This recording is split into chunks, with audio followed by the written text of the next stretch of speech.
Good morning and welcome to the Eclectic Radical. Sorry that we are on the air a little late today. There was a mix-up in the time.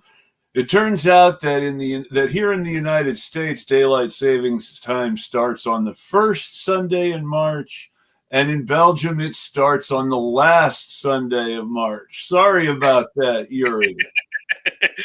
Likewise, apologies. And then just before coming on the air, I lost my important notes for how we're but found them. So apologies to you and yours. Yeah. One of the things that it occurred to me over the past few weeks while I wasn't doing a show is that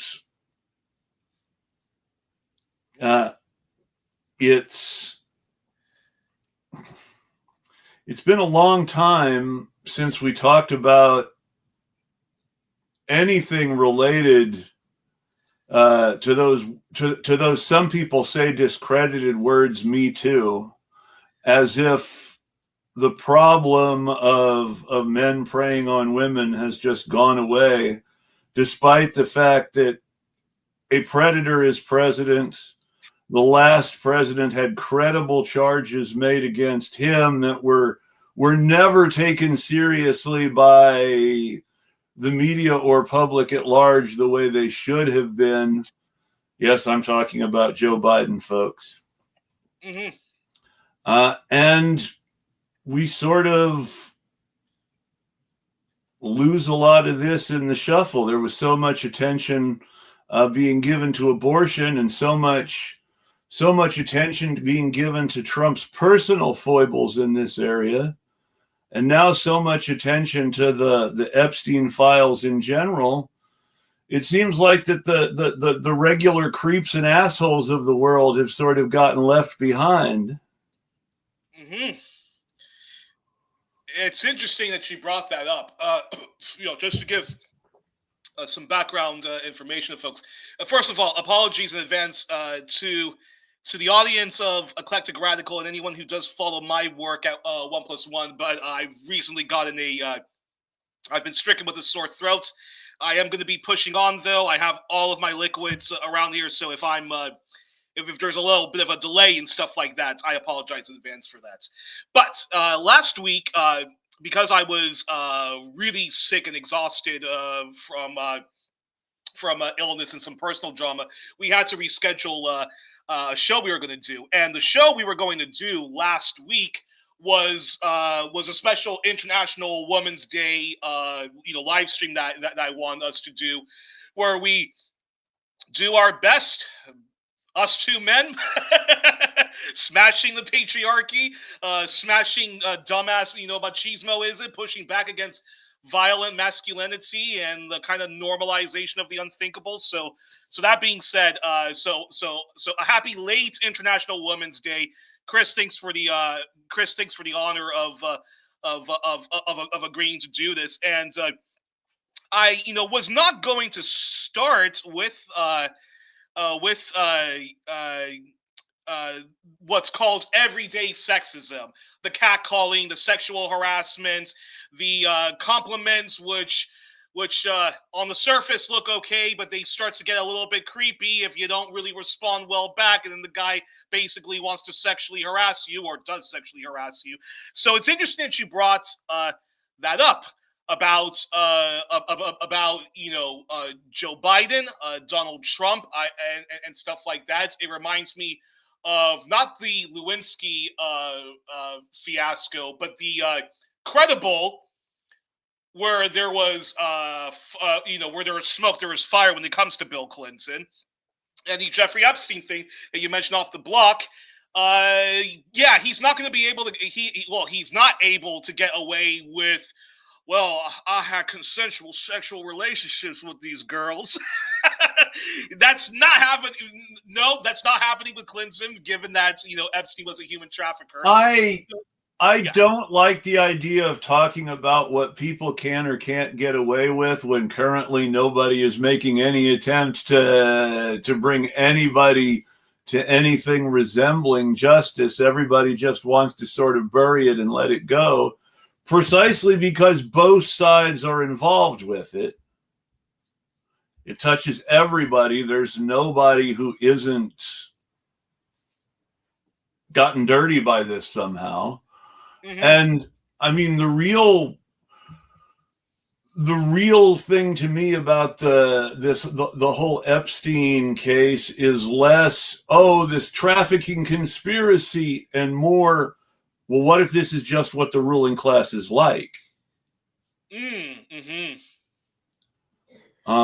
I had a while back, I had an associate on to talk about cyberpunk and science fiction, and how, if you've ever watched the movie Johnny Mnemonic in with Keanu Reeves, that this world run by corporations, where organized crime sort of does the bidding of the corporations and everybody else just tries to survive as best they can. I mean, that's not really a future dystopia anymore. That's the present we live in now. And while science fiction writers of that era may not have gotten all the details right, they certainly got the fact that the internet would be tremendously important in our lives today right. So one of the things we mentioned is that how in the 3 books written by science fiction author William Gibson, Neuromancer, Count Zero, and Mona Lisa Overdrive, we finally encounter the space station. Hello, Elon Musk. The space station to which the ruling class, the billionaires of this futuristic corporate dystopia, have retreated in order to be away from the masses and live with the sort of degenerate comfort that they like. But when you finally get to the space station, you find out they're having these destructive drug orgies and are doing cannibalism and are killing each other, and that it's really fucked up there. And I think that Epstein's Island, with its suspension of the rules and allegedly endless supply of girls, is sort of a stand-in for this space station where all the ruling class have retreated to. They're fleeing from reality and going to these wild parties on this island, and they don't care who gets hurt. Yeah. But I mean, I think this says something more about ruling class attitudes overall and less about quote unquote conspiracies, because this isn't a conspiracy so much as just a bunch of people who knew each other and were friends and happened to be doing bad things in the same circle. But there wasn't a secret. Nobody was hiding it from anybody. This wasn't some sort of evil plan hatched in a smoke-filled room. This was just people being people and doing the normal things that they did in the course of their social life, and that included these horrible crimes against underage girls. Mm-hmm. Well, what I find also quite interesting about the Epstein human trafficking scandal, and the Democrats once again doing sort of their own goal, because they did this thinking that this was the way to embarrass Donald Trump, even though they should have known by now that no matter what Donald Trump does, his cult follower is going to remain loyal to him. And I really don't and I really don't care when some of our fellow lefties go, there's a big division going on between MAGA. The MAGA people are fighting one another. They're fighting one another over Israel. They're fighting one another over Epstein. Who gives a flying fuck? MAGA people don't give a shit about the Jeffrey Epstein human trafficking scandal. There is no sin Donald Trump can do for that cult following. Donald Trump has even said it himself. I can shoot somebody on 4th Avenue and my polls won't go down.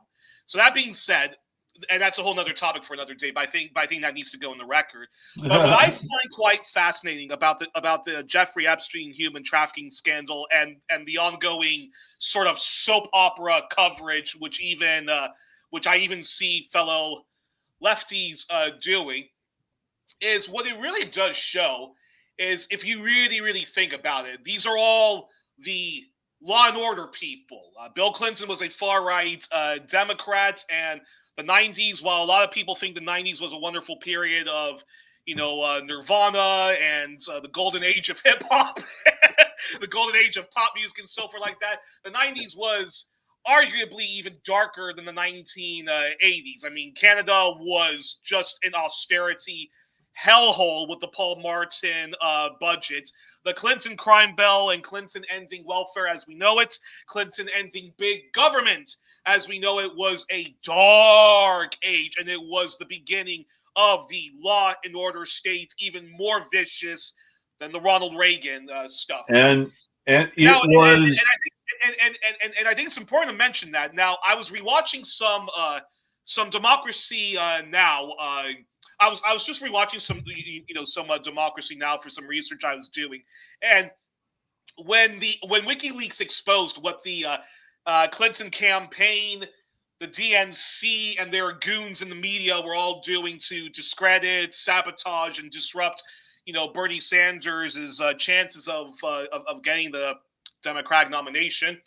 They had their super delegates, so I don't understand why they felt the need to still cheat, but here goes. There was protests going on outside the DNC, just as there was protests going on inside the DNC. And Democracy Now! Spoke with one person who was protesting, who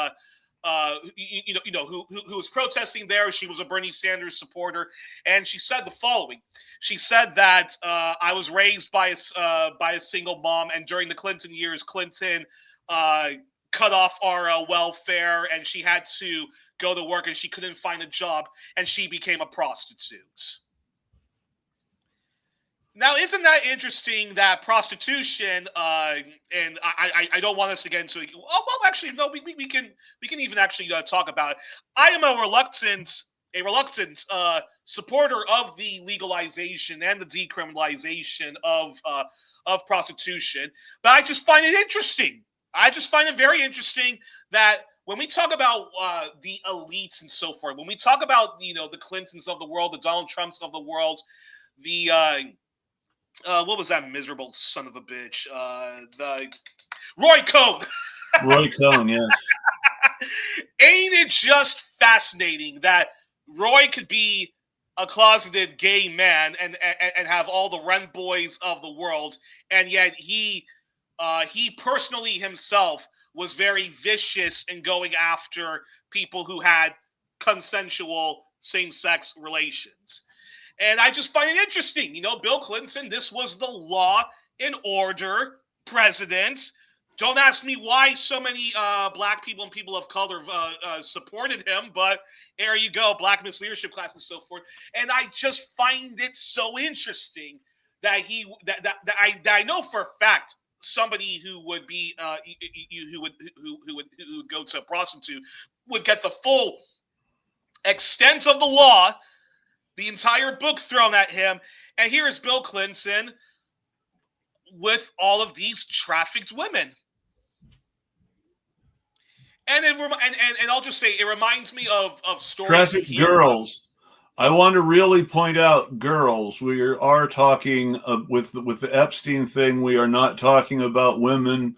We are not talking about young women. We are not even talking about trafficked women. We are talking about girls, underage girls who were recruited under false promises of fame and fortune and access to the wealthy, and who were destroyed for the pleasure of others.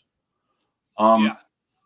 And I just also wanted to throw it out there. When people talk about elites and like it's one rule for them and it's another rule for us, the stories coming out about the Epstein human trafficking scandal. It reminds me a lot of stories you often hear, whether they're verifiable or not, of the Saudi elites, the other Gulf monarch elites, and so forth, who have very, very aggressive patriarchal misogynistic views and very, very regressive views on homosexuality, on same-sex relationships, on even consensual people engaging in adultery and so forth, who get a hand chopped off over here, they get tortured over here, they get thrown in jail over here. We know how wonderful those five-star hotels of adulterers is. Unless something has changed, in Saudi Arabia, the penalty for adultery if you're a man is death by beheading. And the penalty for adultery, if you're a woman, is death by stoning. And in the case of the death by stoning, they literally pull up a truck full of bricks and let the crowd help themselves. It's not cool. Wow. And this is not, as many people, this is not something that happens in Iran, despite everything you will hear about the repressive Iranian laws, which absolutely do repress women, but they don't have public stonings in Iran the way they do in our allies, Saudi Arabia.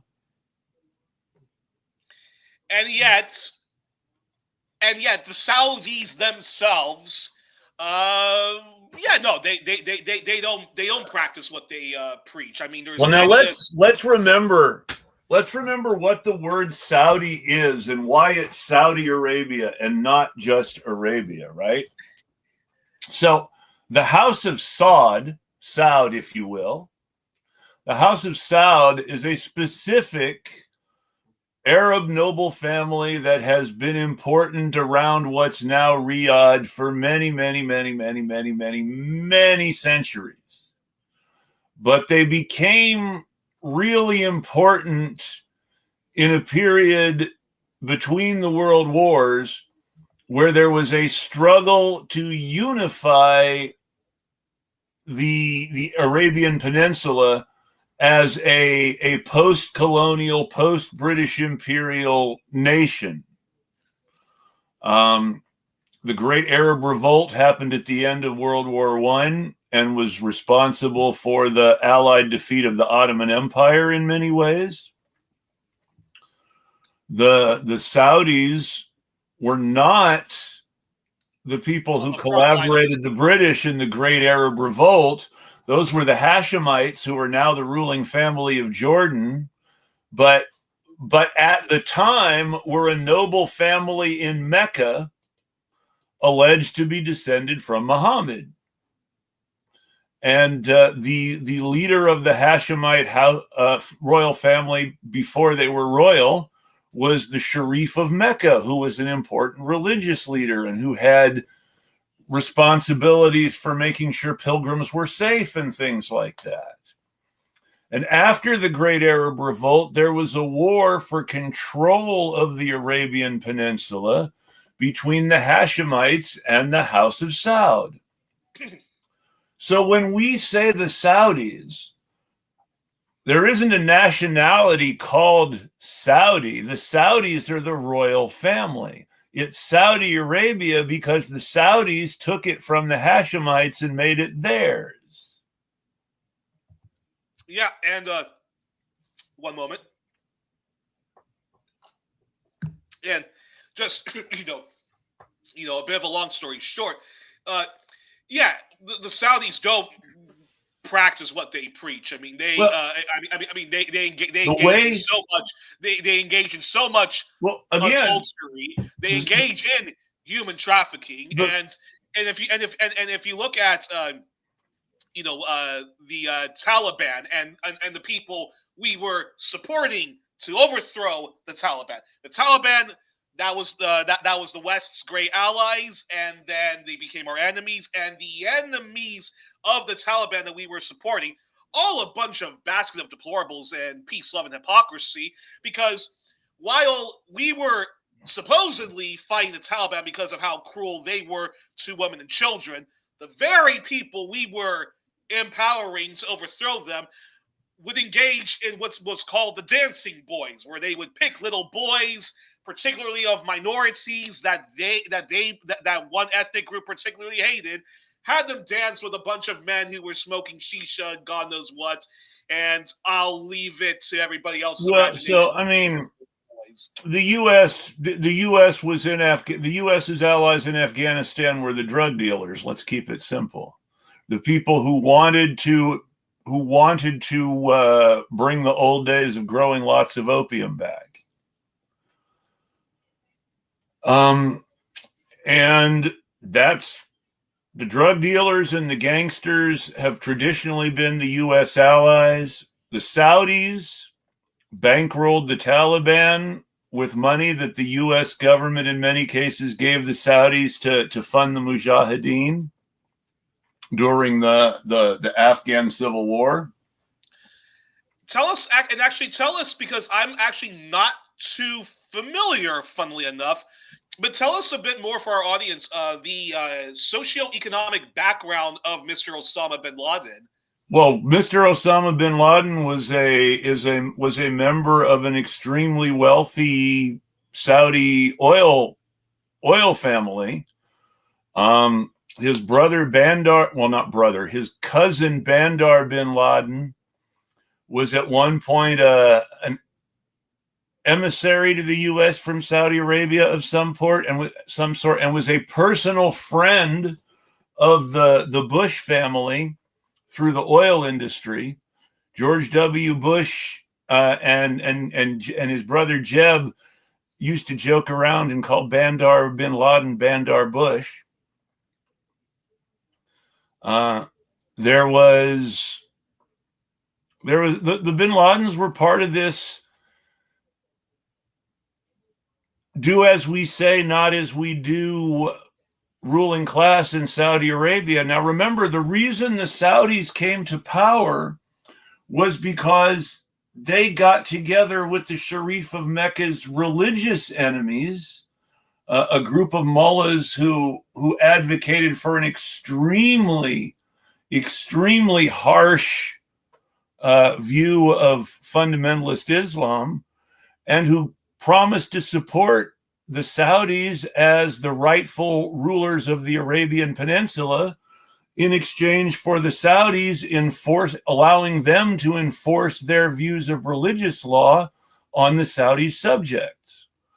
And that's why we have the repressive theocratic state that we have in Saudi Arabia today, where our allies' religious police may be worse than the Iranian religious police. Yeah. And we have plenty of people in the U.S. who want to have the kind of Christianity that the Saudis have Islam, where you're just using it to enforce your will on others. And to get back to our subject, a whole lot of misogyny in America comes from this Christian idea that men should dominate public life. Then that's a perfect segue. Actually, let's talk about this. So these are in my notes. I think before we talk about modern day patriarchy, institutional misogyny in the Western context of the United States, Great Britain, and if we want to talk about actually, let's ignore France, but the United States and Britain. But I want to talk about France, or when you talk about Italy and when you talk about misogyny in France and Italy, that's like their own special subjects with the appropriate stand-up comedians from those countries offering their commentary. Okay, but before we talk about modern day Britain and the U.S., let's talk about this, especially in light of the late Michael Parenti's death. And I loved his book about Julius Caesar because I completely agreed with his thesis, and I was considered a heretic for having those views. Anyways, but talk to us about this. Talk to us about the kind of patriarchal and misogynistic societies that existed in ancient Greece and Rome, and how that influence and the Christianity that came afterwards influenced the Britain that became the British Empire, and later what is called the United States of Turtle Island. Well, the British have lots of Roman pretensions, and in fact, the Roman pretensions of the British are almost more important than the real history. According to one of the earliest written histories of Britain, the first king of the British Isles was an ancestor of the Romans who came from Troy and was king of Britain before his descendants went to Rome and built Rome. So we're talking about a huge degree of mythology here when it comes to the British and the Romans. Arthur was supposed to be a descendant of Roman emperors. Arthur was supposed to have conquered the Roman Empire and all sorts of other stuff. So this British history has all sorts of pretensions in which either the ancient Celts or the ancient Saxons, depending on who you decide to read, are fundamentally linked to the Trojans and the Romans and all this ancient mythology. Interesting.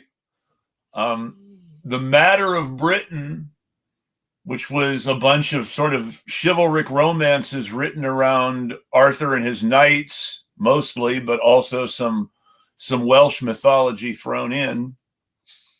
And The Matter of Rome, which was mostly about the Trojan War, were connected by these fake histories that said so-and-so from such and such came to the British Isles from Troy or from Rome. Mm-hmm. So, and of course, during the Victorian British era, they were the major empire in the world. They're always channeling Rome under this same delusion that they control the whole world the same way the Romans controlled the whole world.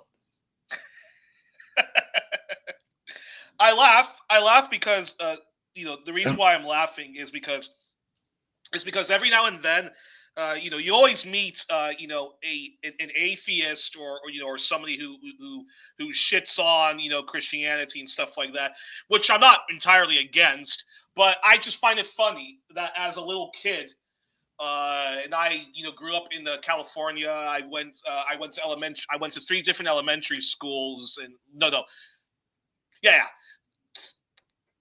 three sort of different elementary schools, and I moved to Belgium in the 5th grade, and throughout my entire time, so in first grade, and then 2nd grade, and then 3rd grade, and then 4th grade, and then 5th grade, and then even in 6th grade, I learned a lot about ancient Greece and ancient Rome, and was taught all of their Greek mythologies and stuff like that.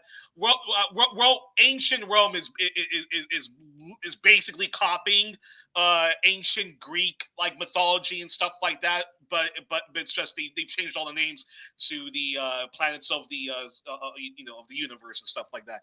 Now, and the reason why I laugh sometimes, because you always meet people who make fun of Christianity and stuff like that, is my entire life I was taught this ridiculous story. I don't remember what was ancient Greece's origins, but ancient Rome, it's like this stupid thing with like Romulus and Remulus and sucking on the wolf's milk tits.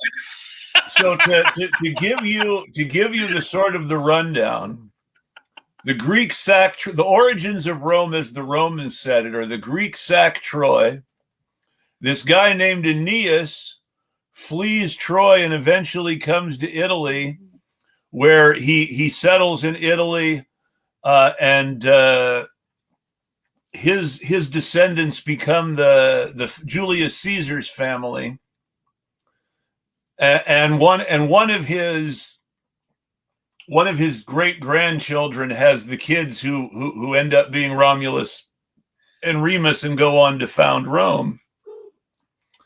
And them being suckled by the she-wolf is because the grandfather is trying to kill the grandsons because supposedly they're going to destroy the power of his city.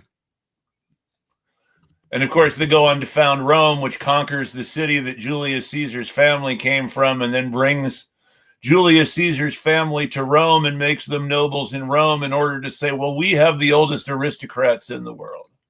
So, and it's very important to remember that Virgil, who wrote the story of Aeneas for posterity, was a court flunky for Augustus, whose primary job was to write propaganda about Julius Caesar's family for Julius Caesar's adopted son.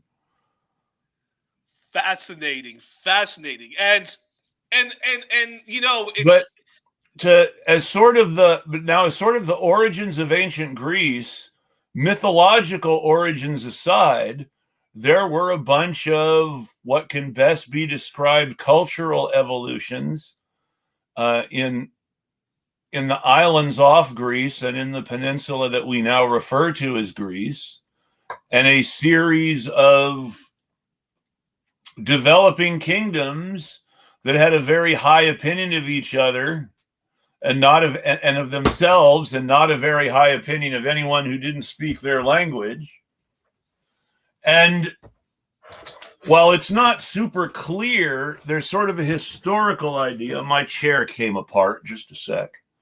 There's sort of a historical idea in a lot of minds that there was this conflict between this older matriarchal religion and newer patriarchal religions in the Greek peninsula that led to a lot of what we would consider the original pagan religion of Western culture. A lot of that has been debunked historically, but is tremendously important to think about in a literary sense because it has influenced writers' ideas about what Europe used to be like tremendously. People like Robert Graves were tremendously influenced by this idea of a matriarchal world overthrown by a patriarchal world, and femininity subjected to masculinity in order to prevent the old ways from rising again. So tell us then. Well, it gets pretty silly, but while a lot of those ideas are more mythical than real, they certainly have colored the way men see women and the way men treat women and the way men deny women power and autonomy and full expression. That's the perfect segue. First off, tell us however brief you want to be, or however extensive you want to be in what was the patriarchal, misogynistic culture of ancient Greece and later ancient Rome. And when we talk about when we talk about culture, I'm glad that you mentioned that. I'm even glad that you mentioned that from the beginning of the show, because again, as a kid who grew up with all of these like ancient Greek and literally the ancient Roman myths are just a copy of the ancient Greek ones. If you don't do what George Carlin says, this moron thing I do with my brain called thinking, and I'm not a very good American because I like to form my own opinions. Most people just praise it. Anyways, what I'm trying to say, long rants short, is if you actually read whatever version of the mythologies of the Greek gods and goddesses and their subjects and so forth, if you really, really, really, really look at it, it's all very, very grotesque misogyny and sexism. Certainly. Well, if you look at the only Greek goddess, who gets any degree of she's overall good no matter what, and isn't ever evil to people, is Athena, who has to do this whole eternal virginity thing in order to not suck as much as the rest of the family. Athena, goddess of wisdom, and still to this day, if you go to Greece, which I've not had the honor of, I've not had the pleasure of going to, their capital is called Athens, and yeah, they have a whole myth about why it's Athens and not Poseidonia. But the Greek, as far as the patriarchy goes, the rulership was male. There was a lot of genuflecting towards women. There were religious institutions for women. There were business institutions for women. Middle-class women had a lot of freedom to own property and run businesses in their own right.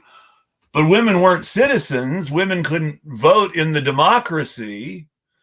And upper-class women were expected to really do nothing but be upper-class women in a way that greatly restricted their freedom.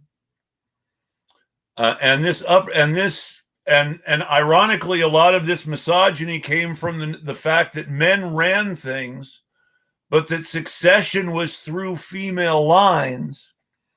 And what made the man the king was not always that he was the king's son, but more likely that he married the king's daughter. If you read the earliest Greek myths, the hero is always this prince who leaves his own country, city-state, I should say, leaves his own city-state, goes to some other city-state, and becomes the king of that city-state by marrying the king's daughter. I've not noticed that, but later on, you have a more openly patriarchal story where Theseus is the disinherited son of the actual king who is trying to reclaim his patrimony. But before Theseus, there's often some sort of matriarchal hook in the patriarchy. For instance, Oedipus kills his father, the king of Thebes, and then becomes king of Thebes by marrying the king's widow, who ends up being his mother. And this is that's the story. The whole Oedipus and the Sphinx.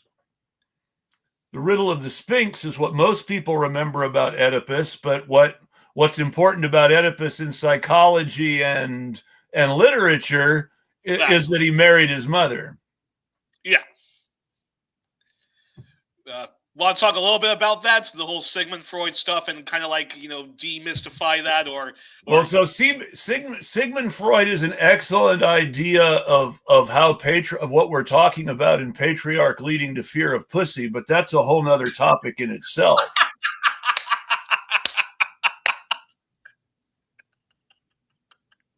Okay. I mean, Freudianism is its own show too. But to briefly touch upon it, a lot of the Freudian ideas about how men relate to sex and how men relate to women are based on what I would call Sigmund Freud's own Oedipal fetish.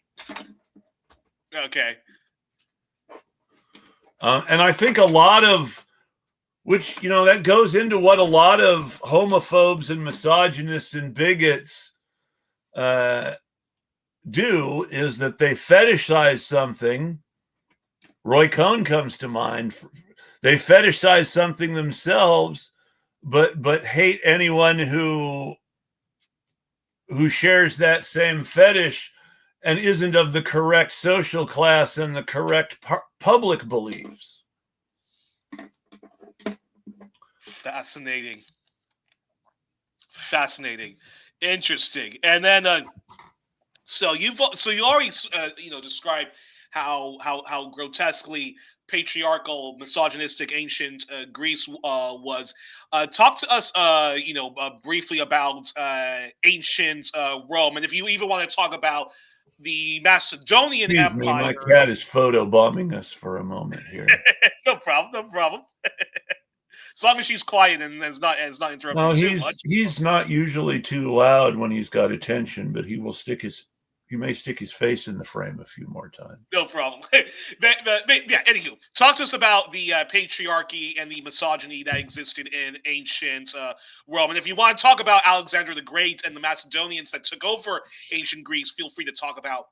I don't want to talk too much about Greco-Roman culture, because most of what we know either comes from early myths or later writing from a period where ancient Greece and ancient Rome stop meaning ancient Greece and ancient Rome and start meaning the histories of peoples who speak Greek and Latin.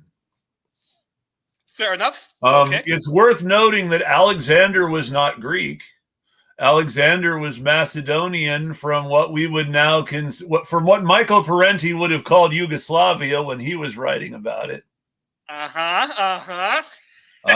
Modern Macedonia is one of the successor republics to Yugoslavia. And there is also a traditional region of Greece, bordering on that area, that's also referred to as Macedonia. But when we're talking about historical Macedonia and Alexander the Great and his father Philip, we don't mean Greek Macedonia. We mean Macedonia up there in what's now Yugoslavia. Okay. But feel free to talk. And so we're talking about people who spoke Greek and who had Greek names for the figures in their religion, but who were not themselves Greek in the what we would consider the ethnic sense.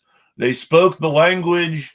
They had become a Hellenized people, but the Greeks did not consider them Greek. The Macedonians were one of the original barbarian groups that the Greeks encountered, and their adoption of Greek and participation in Greek civilization was considered untrustworthy. The great Athenian orator Demosthenes spoke against Alexander and how the Greeks needed to destroy Macedonia to protect Athenian independence. And he turned out to be right, but unable to really accomplish much. Interesting. So there was a lot of politics in that. When we talk about the period between the death of Alexander the Great and the rise of Rome as a serious world power, we're not talking about a Greek world so much as a Greek-speaking world. The period of history is referred to by many historians as the Hellenistic period, which means, well, Hellenic would actually be Greek. Hellenistic means they speak Greek. Okay. And so a lot of what we think about as Greek is from this Greek-speaking period, where all sorts of people were adopting the Greek language and were being thought of by the Romans as Greek because they spoke Greek, but were not Greek in a sense that the Greeks would recognize as Greek. They did not come from Greece. They did not have Achaean or Cretan or Dorian backgrounds. They were Macedonian, or they were Syrian, or they were Egyptian, or they were from Anatolia, in what we now call Turkey. But they spoke Greek, and they put Greek names to their religious figures, and they expressed themselves in a Greek way. And so we think of them as Greek today, but they weren't. But this sort of this sort of mishmash of cultures which shared this Greek label all had some things in common. They were mostly patriarchal monarchies with a male rather than female line of succession, with the exception of Egypt. Interesting. They also practiced various local customs of intermarriage among relations in order to keep pure bloodlines, which is something that is tremendously of interest to Europeans now. And let's not be around the bush. We're talking incest. Correct? We're talking about incest, but this incest notion, this practice of incest to maintain the purity of a royal bloodline, is extremely close to the practice of what we can only call incest to maintain racial purity today. Now, let's also remember, too, that all the rich people in the US and Canada and Western Europe are related to each other in precisely the same way that the great nobles and magnates of medieval Europe were.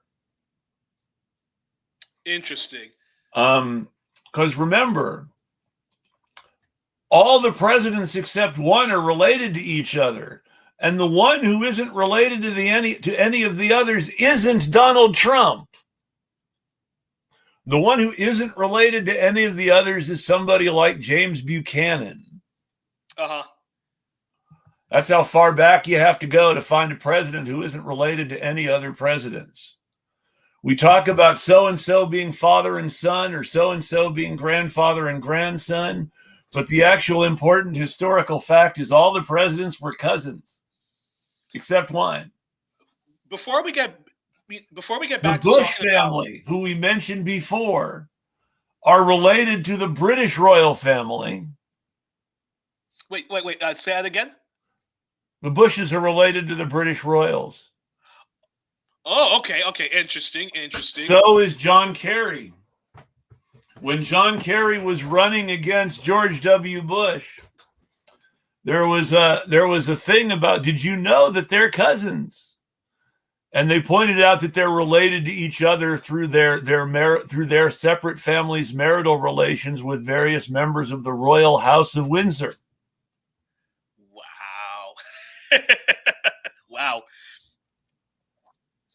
And Bill Clinton, by the way, despite being alleged political outsider, was still related to all the other presidents. He was. Many people now argue, after reading Whitney Webb's investigations into what the Epstein human trafficking scandal, many people are now start to jokingly say that Bill Clinton was groomed for the job of president. Jokes aside, he absolutely was, but that's a whole nother story. One of the reasons for his alleged, I say alleged because it was always more a media thing. I've never had an all white friend group, and so I've always talked to black people, and I've not met in person the same number of black people who love Bill Clinton the way I've heard the media say that black people love Bill Clinton, if you follow me. Yes. But at the same time, polling would seem to suggest that there was definitely black support for the Clintons during the period. One of the reasons for that was the fact that the Democratic Party in Arkansas made a great deal of his runs for governor in primaries against former segregationist Orval Faubus. And this was made to demonstrate that Clinton represented the new and not racist South, as opposed to the old segregationist South that Faubus represented.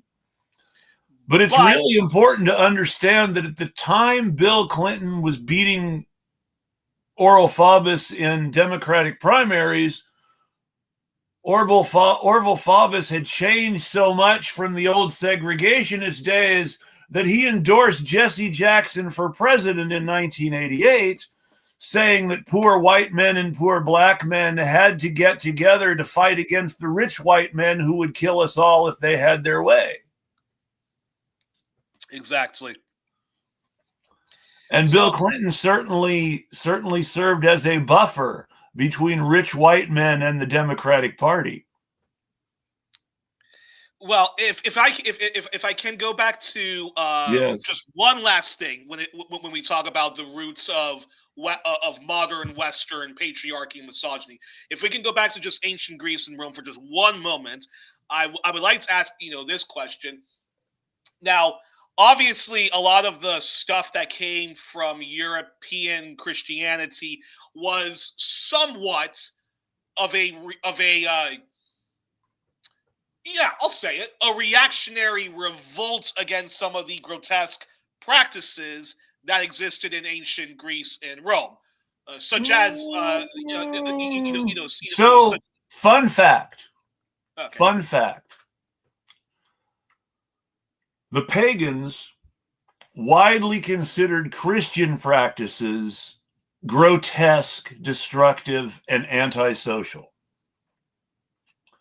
The pagans believed that Christians had no respect for a sense of place or belonging, that they had no respect for existing family structures, and that they had no respect for intellectual tradition.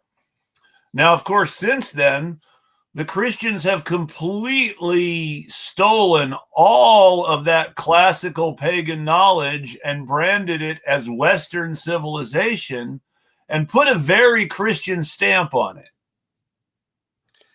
But it's worth noting that the pagans believed the Christians utterly opposed to knowledge and wisdom and learning and completely devoted to stupidity and dirt.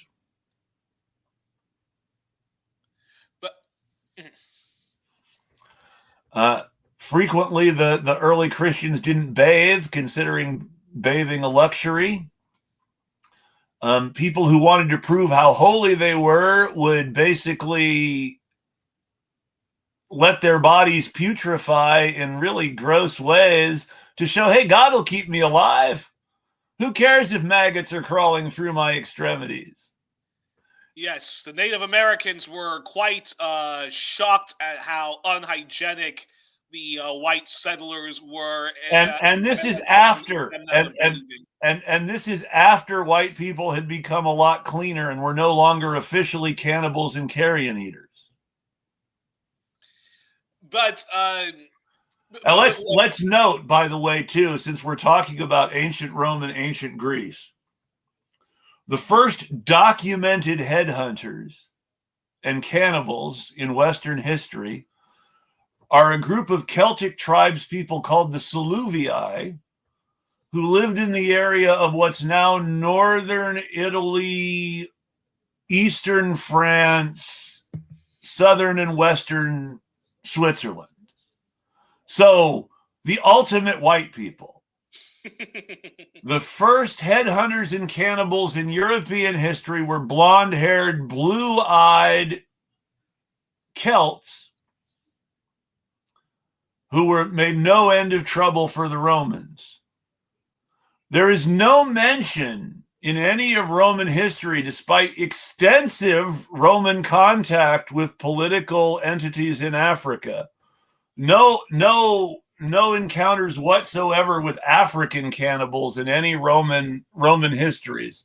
The first documented headhunters and cannibals are white Europeans just to the north of Rome from what's now France and Switzerland. That's quite so that's quite fascinating. But at the same time, I think the question I was trying to ask is when we think of the first biblical text, it's very hostile towards it's very hostile towards pedophilia, very hostile towards incest to a degree, very hostile towards anybody who has a libertine sex life and so forth like that. Very anti-adultery and lots of grotesque punishments for those who commit adultery and so forth. So Is that all because is that all a reaction to what was seen as ultra social liberalism of ancient Greece and Rome? And it's important, and it's important to ask that because sometimes you will come across some ultra socially libertarian person who will argue that it's okay to have incest as long as it's consensual.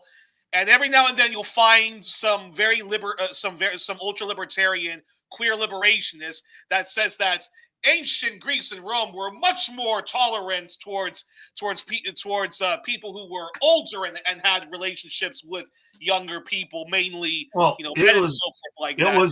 It was fundamental to the Spartan culture, but that was part of the Spartan culture that the West demonized. But yeah, I mean that was in Greek society there was definitely a normalization of a certain belief of the sexual development of boys and men. Boys learned to penetrate women by being penetrated by men. This was considered normal. Wait. Rewind. Come again. When teaching people sex education, the elite men of that time, ancient Greece and Rome, would basically engage in So not so much Rome. Rome had a lot of what we would consider Judeo-Christian morality starts with Rome and not Jews or Christians, but pagan Rome. That's one of the reasons that I tend to dismiss the idea of reacting against.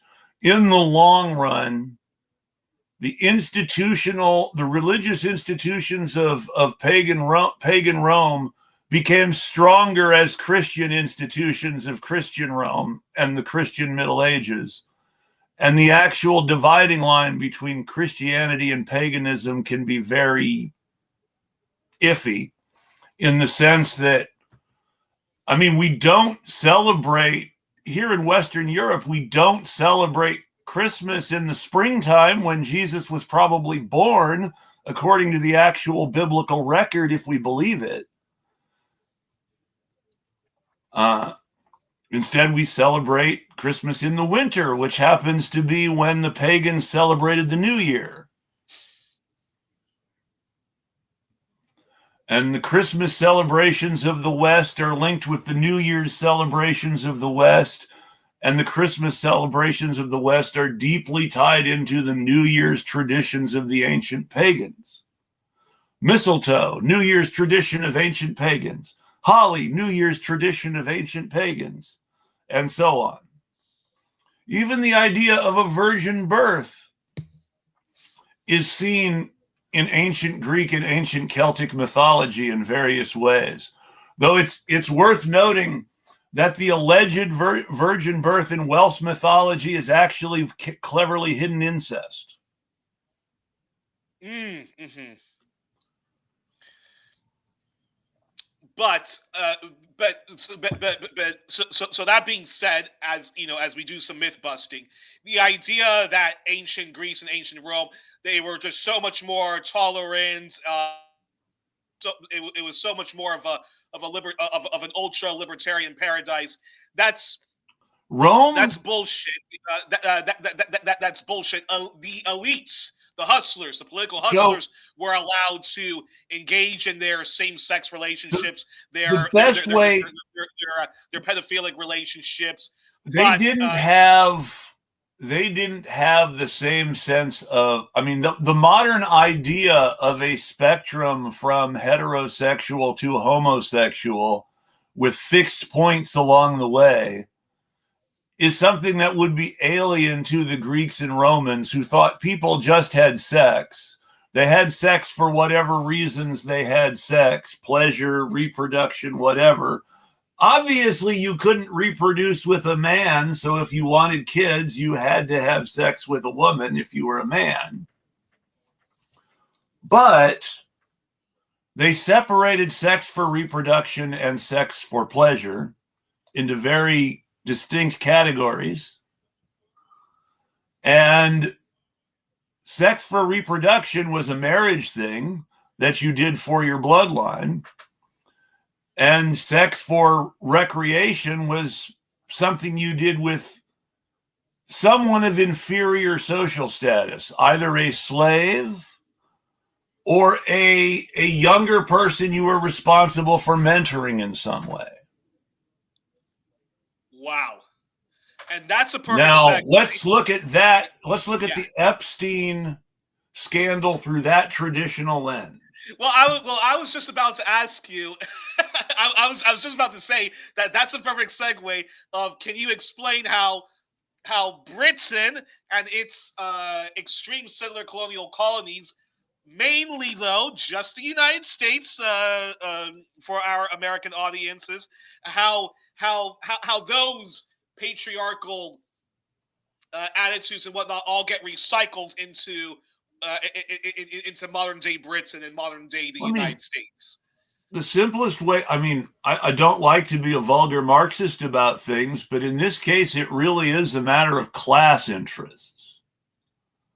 The ruling class, whether that ruling class is royal, feudal, Greek democracy, Roman republicanism, Roman Empire, American liberal democracy, British monarchy, whatever.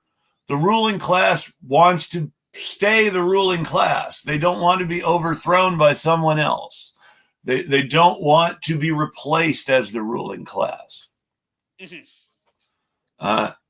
If you read Walter Scott, whether you're his core stories of Scotland are about old ruling classes being afraid of being displaced by new ruling classes, and that if you read Ivanhoe, Walter Scott takes this Scottish-English dichotomy from his own life and turns it into this Norman-Saxon dichotomy that didn't even exist anymore in those days, because he's thinking so much of this, of Scottish people becoming British.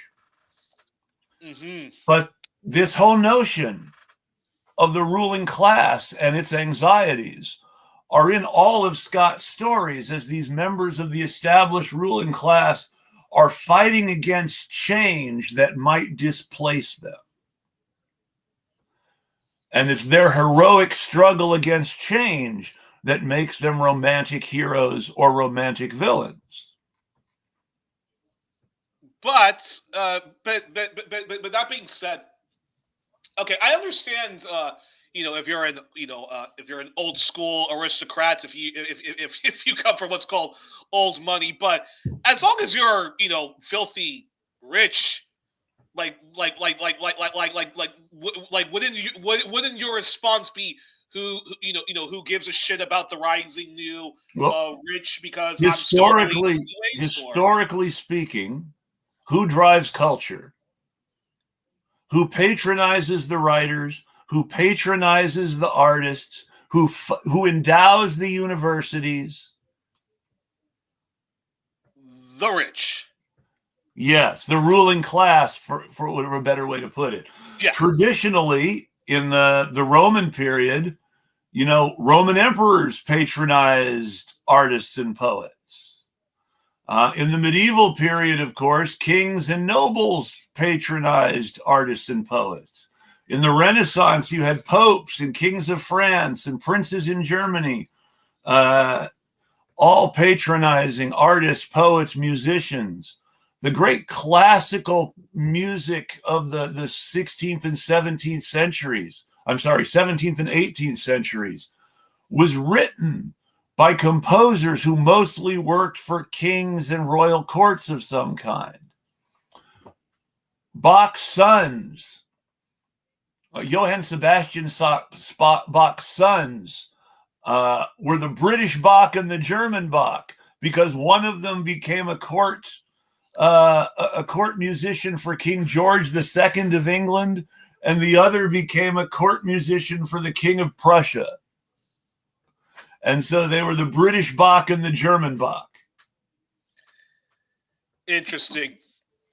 And I'll quickly say this before we get back to the subject, but I've done many shows about the evils of the music industry and how if you are an anti-capitalist, the music industry is the perfect industry for you to become a flaming for good or evil, rich people made the American music business.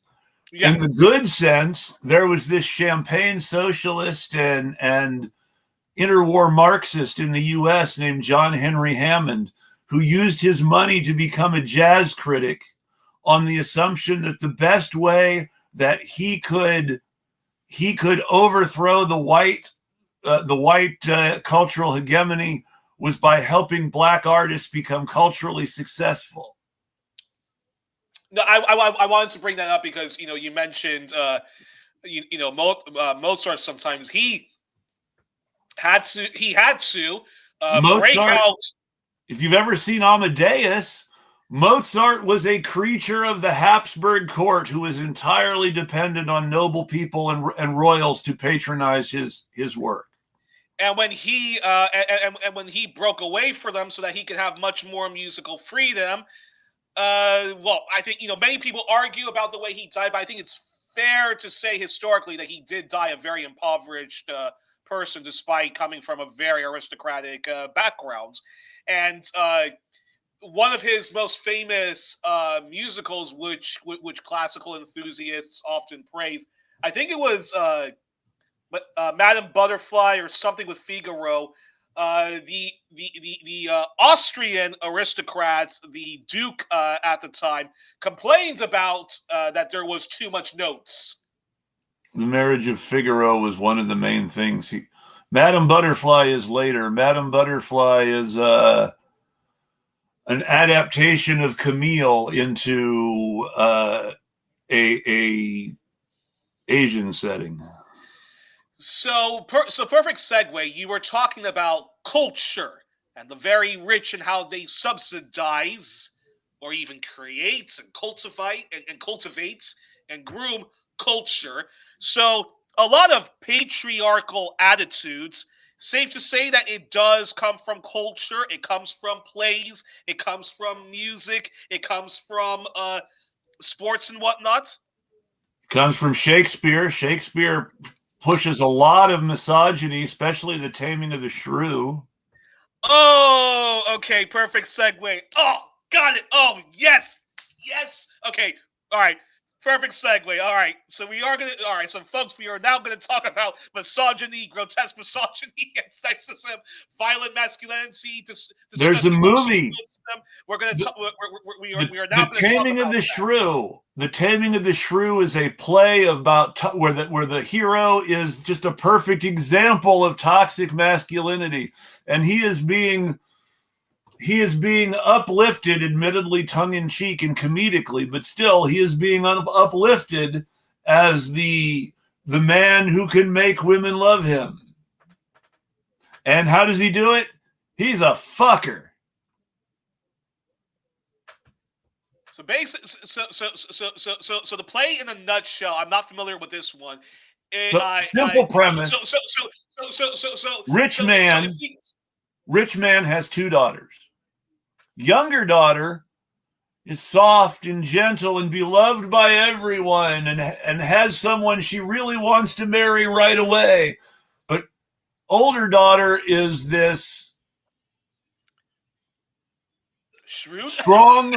strong-willed, intelligent, educated, independent woman who is not interested in marrying a man who has no interest in her and just wants money.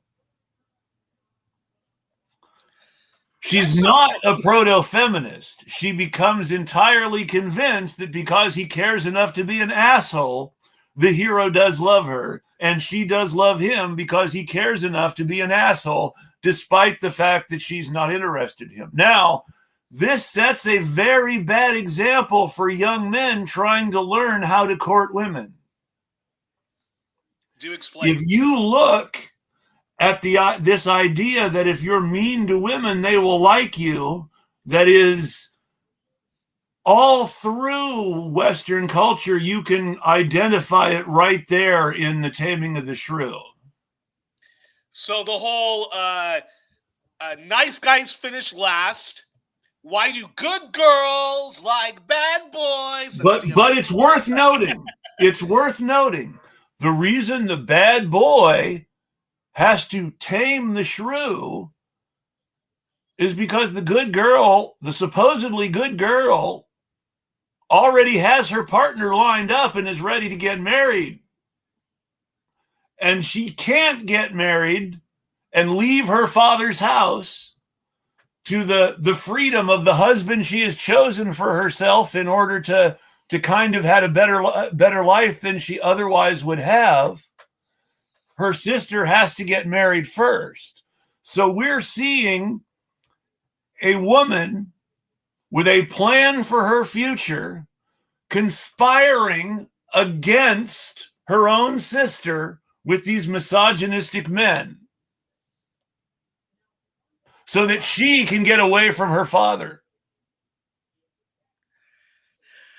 Well, that's incredible. And I think, while we're on the subject of Shakespeare, first of all, is there anything about William Shakespeare and his humongous contribution to Western culture, Anglo-American, English-speaking culture, that you want to call bullshit out on? And then my follow-up question, and then my follow-up question is, can you please tell our audience about how Othello is the most vile patriarchy. Othello is actually another good example, because Othello loves Desdemona, but his friend Iago starts telling stories and he believes his friend Iago, despite the fact that his friend Iago is clearly an untrustworthy little shit.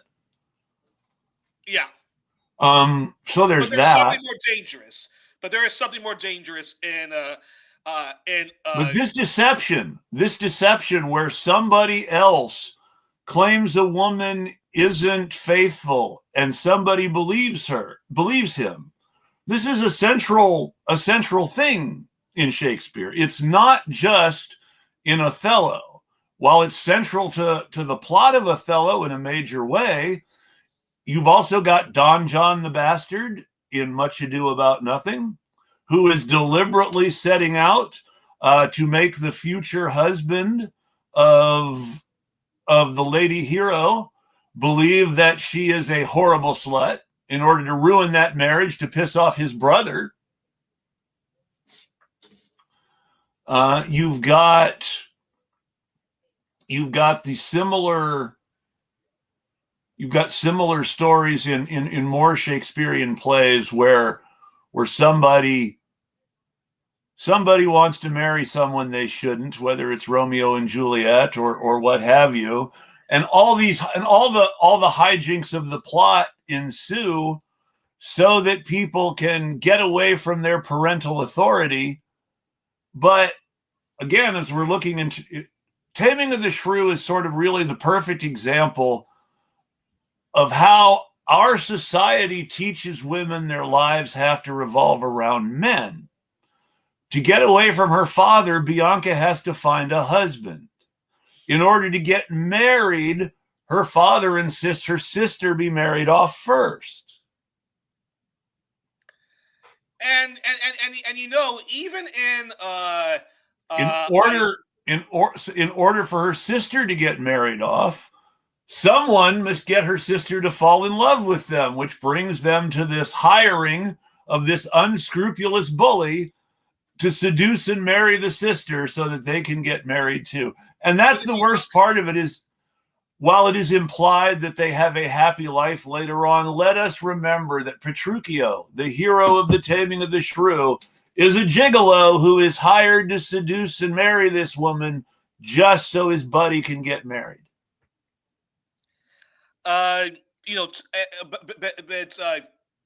It's interesting because if you even watch, a series, I like the series, Downton Abbey, but but you have to look at it from a critical left perspective, because some of the stuff that they normalize is just very grotesque.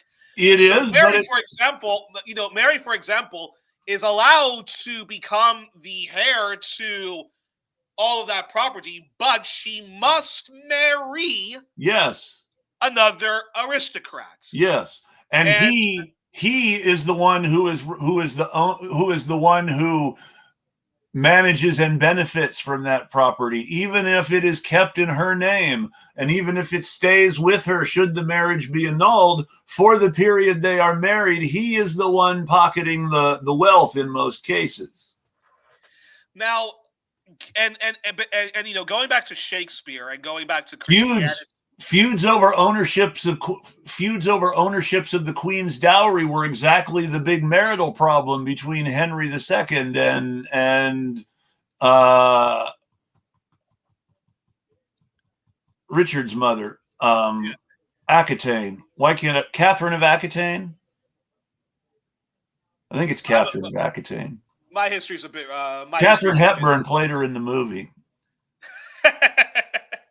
Oh, the Lion in something? The Lion in Winter. Peter O'Toole was Henry II. Catherine Hepburn is the Duchess of Aquitaine. Anthony Hopkins is King Richard. Nigel Terry is Prince John. Timothy Dalton is the King of France. Ooh, I gotta watch that old classic with him. It's a depressing movie, but it is also just tremendous acting from really great actors. Yeah, Peter O'Toole. But that's more misogyny going on. All of that empire that his children were arguing over came from his marriage to her. Yeah, Peter O'Toole, considered one of the best. Henry II. Considered one of the best actors never to have gotten an Oscar, but he did get the Lifetime Achievement. But going back to what what you were saying. Now, as people should know, the Bible is not just one big book. It's a series of long, big books. And there were a whole bunch of decisions made about which of those books would be included in the official Bible and which wouldn't. And there were many books that were considered important parts of the Bible by people of the time that were left out of what we call the Bible now. Exactly. And so you got your King James Bible, you got your Book of Leviathan, you got your. It's also specifically worth noting that the King James Version has problematic issues of translation because it relies too much on translations from the Greek and not enough on translations from Hebrew and Latin. Interesting. So all that being said, there is lots of grotesque misogyny in a lot of those biblical verses. There's lots of, if you, the woman, were sexually assaulted, you get what's coming to you. In the story of David and Bathsheba, Bathsheba has a tremendous lack of agency in what's happening. She doesn't have any choice in what she's going to do when the king says, come spend time with me. He's the king. She's also already married, so she doesn't have any choice in what the king then does to her husband so that they can be together. She is just sort of, oh, the king loves me. What am I better go along with this. And all that being, actually, anything you want to say before I ask my question? No, I'm sorry. Go ahead.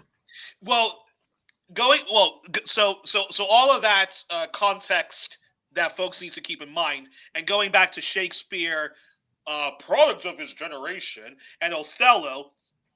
Now, Othello, it's a disgusting, misogynistic book. I think my big problem with Othello isn't so much that Othello wants to kill Desdemona because he thinks she's cheating on her. It's the fact that he wants to kill her, period, because well, I mean, that's the whole thing, is the idea that men want to kill women, and that if she really were cheating on him, it might be justified. That's a central problem. Exactly. And that's and that brings me to the segue that there is an avalanche. I'm talking an avalanche. I'm talking a hurricane. I'm talking a wave of tsunamis of literature, from Shakespeare to Alfred Hitchcock to pick your favorite pulp stories, pick your favorite stupid junk TV series and so forth. But there is a whole lot of literature and movies and scripts where if a woman is cheating on her husband or is just suspected, death is going to come knocking on her. Death is going to come knocking on her door. It is worth noting that in Titus Andronicus, another play full of misogyny and violence. Is that a Christopher Marlowe one or Shakespeare? That's Shakespeare. Titus Andronicus is one of the plays with an explicit rape scene. Okay. Titus Andronicus makes a great deal of the fact that after the hero's daughter is victimized, she sees no use for herself except as an object in her father's revenge scheme. That one of the key villains is a woman who is cast as sexually immoral because she is bad, and bad because she is sexually immoral.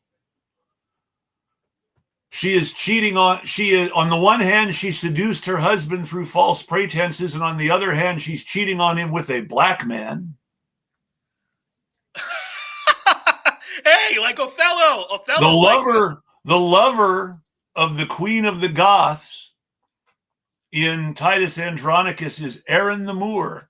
So a black man with a Jewish name is one of the two villains in Titus Andronicus, along with a slutty woman. And these are the villains. These are the bad guys. These are the people we're supposed to be rooting against. Later on, they murder their children. And this is considered a just revenge for the bad guy's crimes. I mean, the kind Shakespeare's fucked up. You asked me if I've got anything wrong. My objections to Shakespeare are that it shows everything that we don't like about white culture in the first place, and everything that we complain about in the first place, and these whole problems of chauvinism. Because, Shakespeare is full of what I would call white Christian British chauvinism. Where we want everybody to conform to a very specific set of morals, and anybody who doesn't is clearly one of the bad guys. Interesting. And like I said, I find Othello completely I find it disgusting. And it is noted. But Othello is just a perfect example of, like I said, an avalanche, a tsunami, a hurricane. It's worth noting too of so much literature that becomes movies, even vice versa. Where if a woman is suspected of cheating on her husband or cheating on her partner, death comes knocking at her door.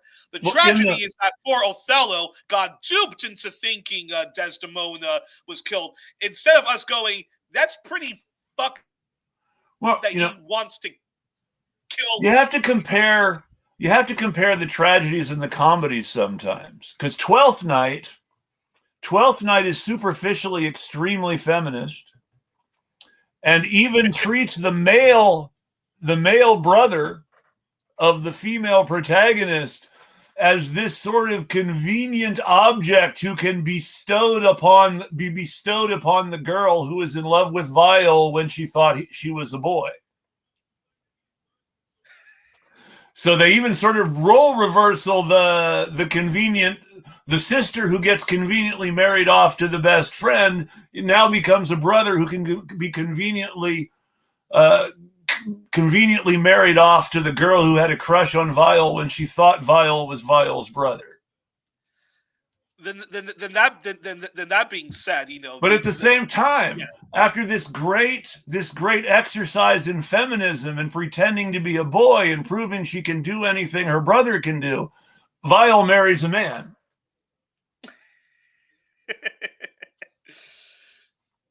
Well, but even in these, but even these, even the great heroines, even the great heroines of Shakespeare, who are allowed agency, their agency is to marry the right person. The heroine of The Merchant of Venice wants to get married. The reason that the dude and his girlfriend end up involved are because Shylock's daughter wants to marry the hero's friend. And she can only find happiness if she completely gives up her Judaism. Well, yeah, she wants to marry a Christian and get away from anti-Semitism and be a good married Christian woman, because that's how she gets away from the oppression in her life. Once again, Shakespeare doesn't have a liberatory vision for even his most able and effective female characters. They all want to marry someone. Cordelia in King Lear is still the Queen of France, and that's what gives her all this agency to cause all this trouble later on. She's married to the King of France. Well, listen,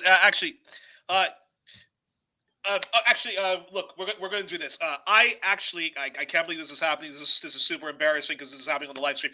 I actually need to go to the bathroom very quickly. Well, this is about the time I was going to wrap anyway. We're close on 90 minutes. You said you couldn't do more than 2 hours. Oh, anyway.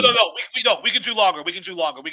My voice is fantastic. So listen, we're going to do this. Guys, we're not going away. We are not going away. I'm going to go to the bathroom. Chris is going to explain. Chris is going to actually talk about King Lear. Talk about King Lear and the vile sexist message there. I will be right back. Yeah, King Lear is actually an excellent example of the deep misogyny of Shakespeare. Lear is a father who wants to know that his daughters love him. And so he announces that he's going to divvy up his kingdom between his daughters during his lifetime, and asks his daughters to tell them how much they love him, and when they do, bestows upon them their share of the inheritance. And his older daughter and his middle daughter play the part the way he wants and get their shares of the inheritance, but resent their father. And his youngest daughter, Cordelia, who it is implied loves her father the most, and who certainly later on is the one who takes action to save him from his ill fortune. Cordelia says, I love you, but I'm not going to do something extravagant to prove it for a share of the inheritance. How honest is that? And Lear proceeds to yell at her and throw her out of the house and deny her a share of the inheritance and marry her off to the King of France to be forgotten.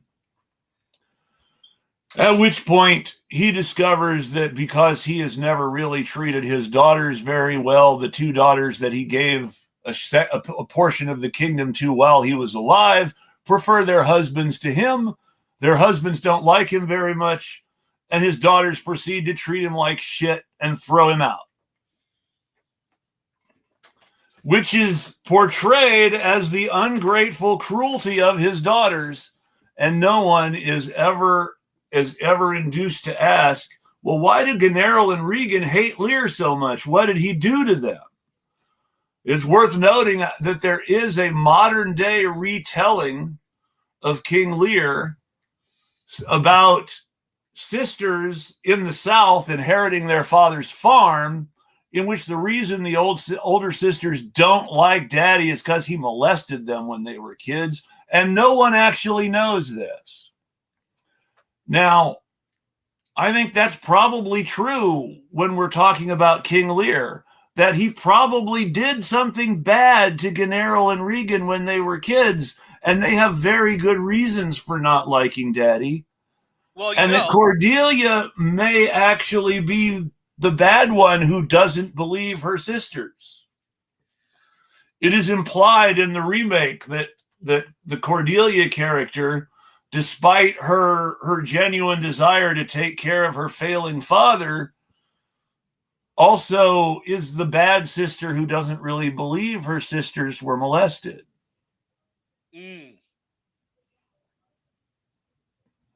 Well, it's worth commenting on this version of King Lear as seen by a woman when we're talking about Shakespeare. Well, I was going to bring up this film at the end of our live stream because I prepared good feminist films that people should watch, and I put at number 8 in that in that list, Ran by Akira Kurosawa. Another King Lear.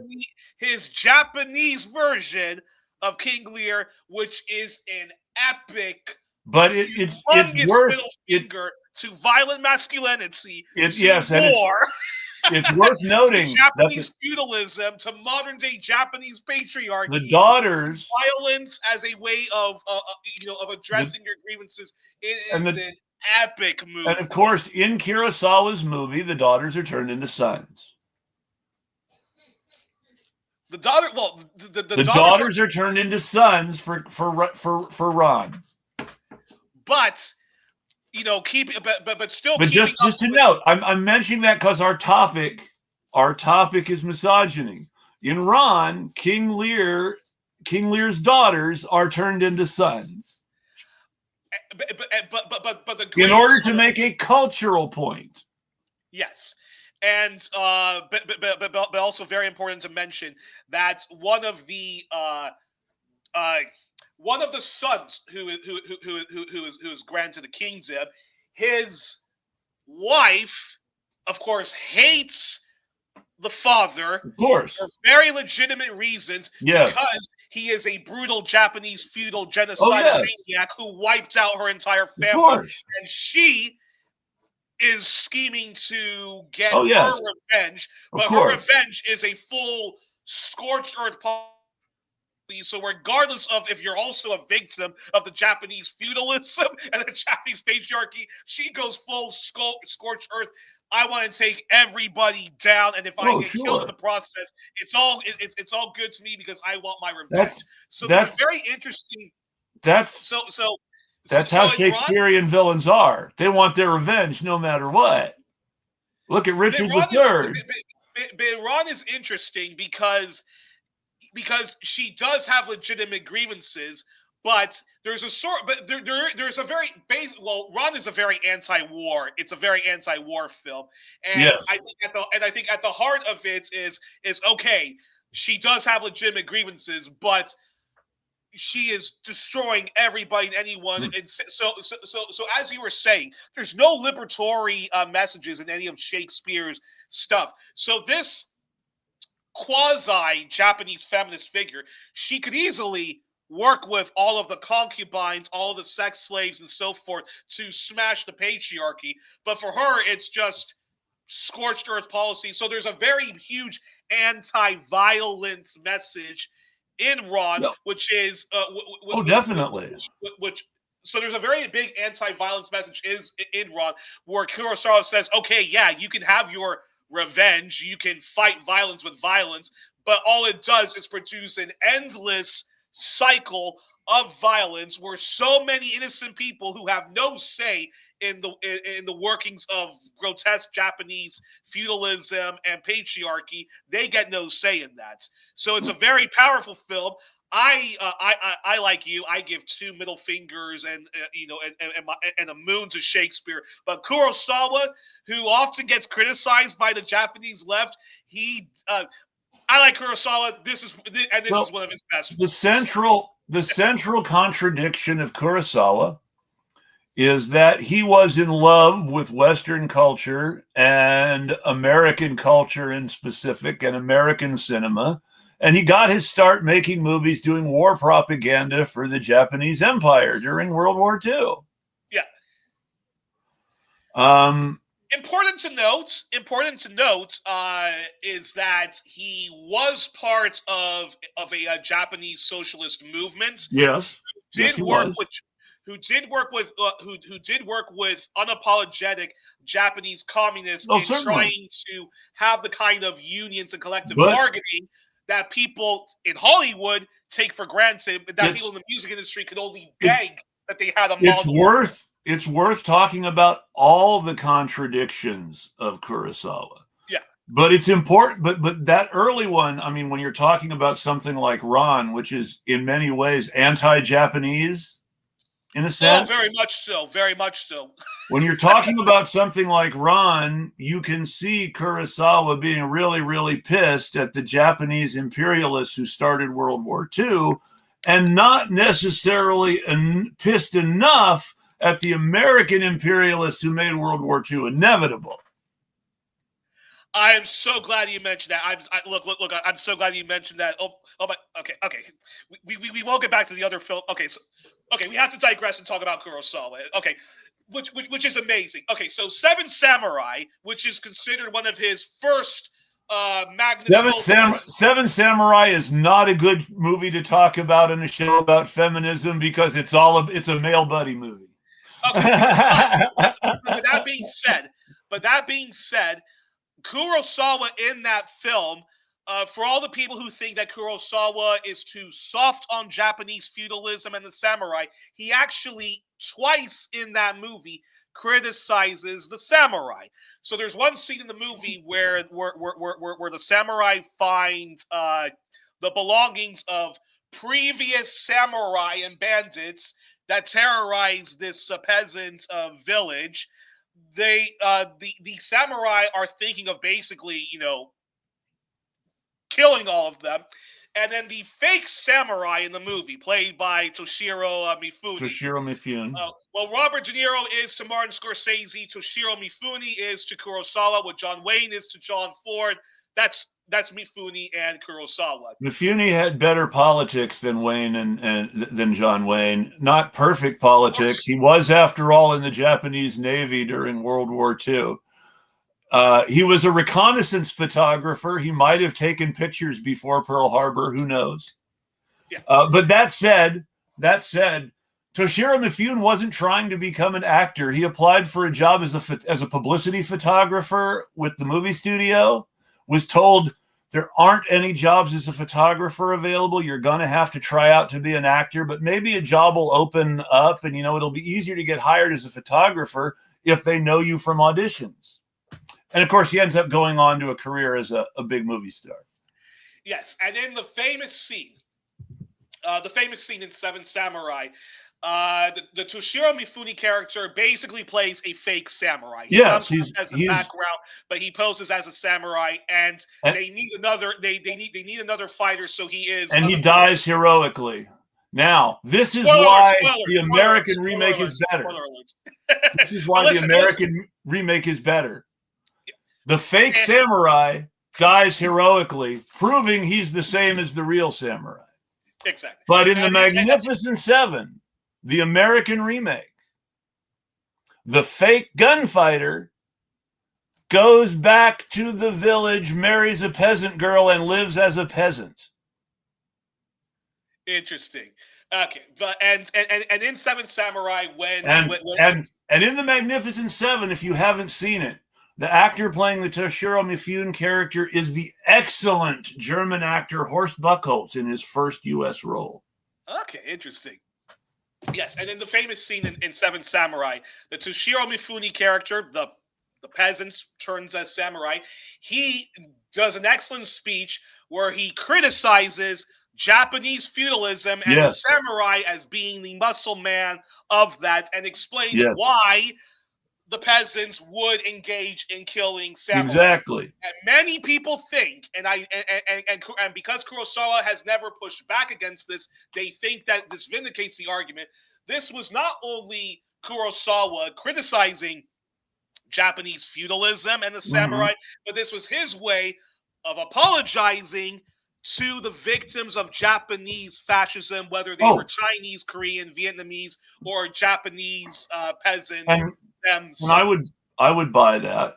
He also made the extremely communist police procedural High and Low, where starring Toshiro Mifune, which takes an American crime novel, King's Ransom by Ed McBain, in which the hero is the cop who's investigating the case, and instead makes it a story all about the rich guy whose chauffeur's son is kidnapped, who's now has to choose between doing the right thing and paying a ransom for his chauffeur's son and potentially risking his business future, and letting some poor person die at the hands of criminals because he needs the money.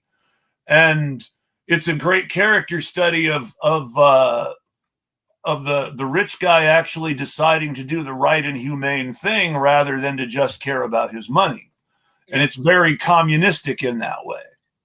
No, yeah, and going back to Seven Samurai, there is an anti-caste message in the movie, because many people don't know, but I'm good. Okay, so spoiler alert: I'm actually going to be doing a series of on like Japan, Kurosawa, Japanese history and politics.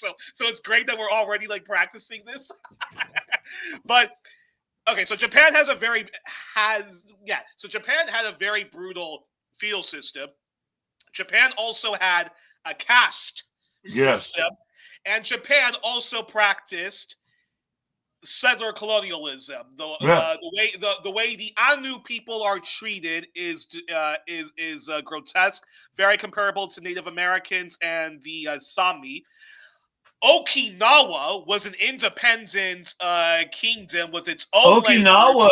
Okinawa was the seat of the Ryukyuan Empire, which was a peer state of the Japanese for many years before Okinawa was conquered by the Japanese.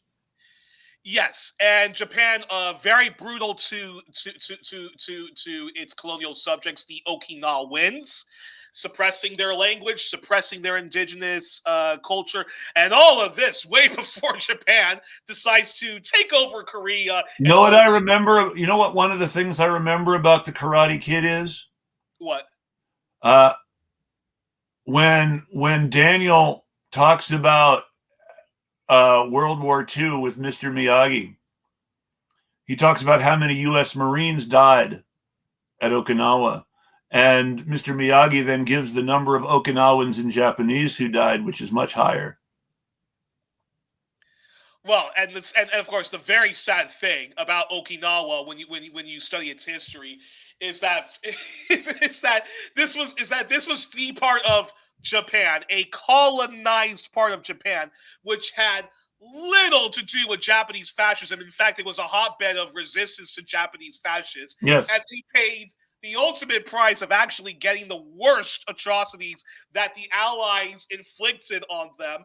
And it's not Tokyo that's really had to suffer. The U.S. military base isn't on one of the Japanese mother islands. It's on Okinawa, where they are subjected to just the grotesque, unaccountable human rights abuses of American servicemen and so forth. Yes. And when we talk about Japan and how somebody like a Kurosawa or somebody who does progressive anime to a degree, whether it's Dragon Ball Z, whether it's Sailor Moon or Digimon, people have to understand this, that Japan itself is a de facto one-party state.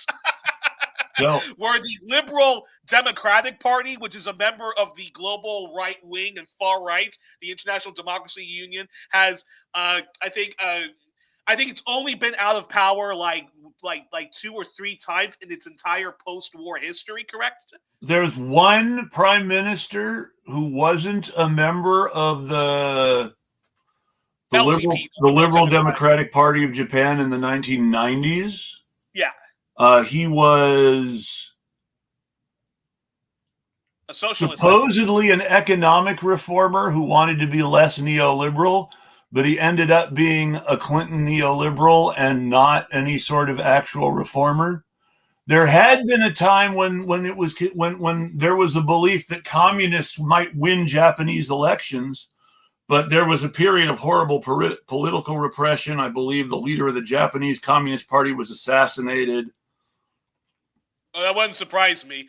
And the LDP are not, well. First of all, the LDP, the CIA often grooms who's going to be the prime minister, and there's so much money that comes from the U.S. and its allies to make sure that the LDP, particularly the more righty wing of the LDP, wins.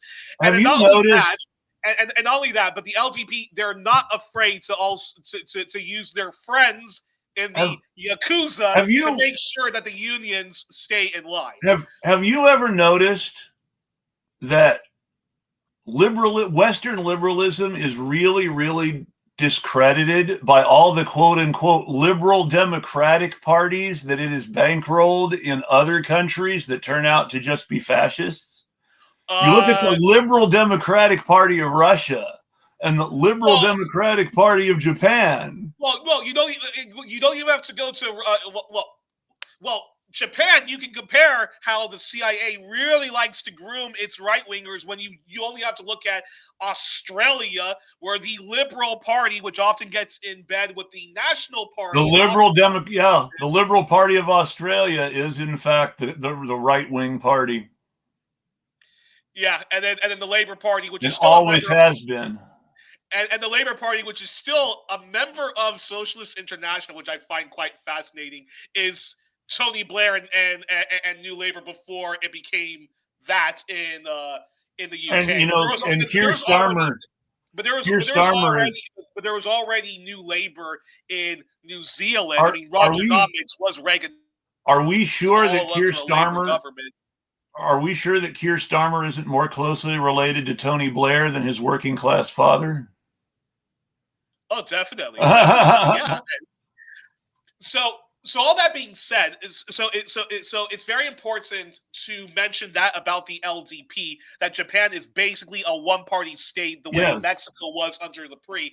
And it's important to note. It's important to say that because you think of big business, you think of corrupt union leaderships that all prop up the LDP. You think of the CIA and the U.S. and its allies who prop up the LDP and pour dozens of money. Then you think about corporate media, which overwhelmingly the newspapers and the magazines all support the LDP. And then with state media, the LDP gets to mostly choose who gets all those cushy journalism jobs. So I say all of that to explain that if you are a leftist, or if you are left-leaning, or if you're just anti-LDP, you have to be very careful in how you present your messages, how you present your leftism, if you want to have a career at all. And Kurosawa knew this perfectly, which is why I think the left in Japan is way too harsh on the poor guy, and he was never ever really much embraced by the left. Now in Seven Samurai, so long story short about Seven Samurai, it's hard if you're a member of a different country. I imagine it's very hard to embrace somebody who loves America so much. Okay, yeah. That's fair. That's fair enough. That's fair enough. But that being said, so when we go back to Ron, Kurosawa already had. You may not be a flaming left winger, may not be a flaming Marxist, but he was very much left leaning. So. And Seven Samurai shows that perfectly, and there's lots of great anti-war messages about how the modernization of war makes it much more inhumane when we have all of these people with just, swords having to fight bandits with guns and stuff like that. So there's very powerful messages there. Kurosawa, there's an anti-caste message there, where the one samurai who has an affair with a peasant daughter, they're not allowed to fall in love because of the caste system. So that's Kurosawa subtly. And that's part of the Seven Samurai too. In the Seven Samurai, it's the young apprentice of the main character. He and the main character are the only two who survive in that one. It's the young apprentice of the main character who marries into the peasants at the end of that one. And there's a very similar exchange at the end of both movies between the two protagonists, the old samurai and his young apprentice in the Seven Samurai, and Yul Brynner and Steve McQueen, of course, in the Magnificent Seven, where in both senses the young guy says, well, they won and we won, and the old guy looks at it, we didn't win, they won, but we lost. We always lose, because with the idea being a warrior class that only exists to fight other people's battles sustains the losses for everyone and never wins. Exactly. And it is a very bittersweet, and it is a very it's a very bittersweet ceremony. You're happy for the peasants because because the peasants win. I mean, that's the thing about the Seventh Samurai is it's definitely an anti-class movie in the sense that, you know, the peasants win, not the samurai who are defending the peasants. The peasants win. The peasants fight for themselves under the samurai's leadership. The samurai only win in the end because they arm the peasants. It's not quite like the Magnificent Seven, where the Yul Brynner's immediate idea is, well, you hire us and then we'll teach you. It's more like it's more like the samurai having to sort of learn their new place in the world from the peasants. Yeah, exactly. And then if we fast forward a little bit to Ron before we change subject, is the following: is apparently from the research I've done on Kurosawa, while the left complained that Kurosawa was not left enough, and the right-wing establishment society hated Kurosawa for a lot of his subtle subversive left messages. His refusal to pay any tribute to the Japanese heroes of World War II. Exactly. And from the research I've done is that apparently Kurosawa, while he was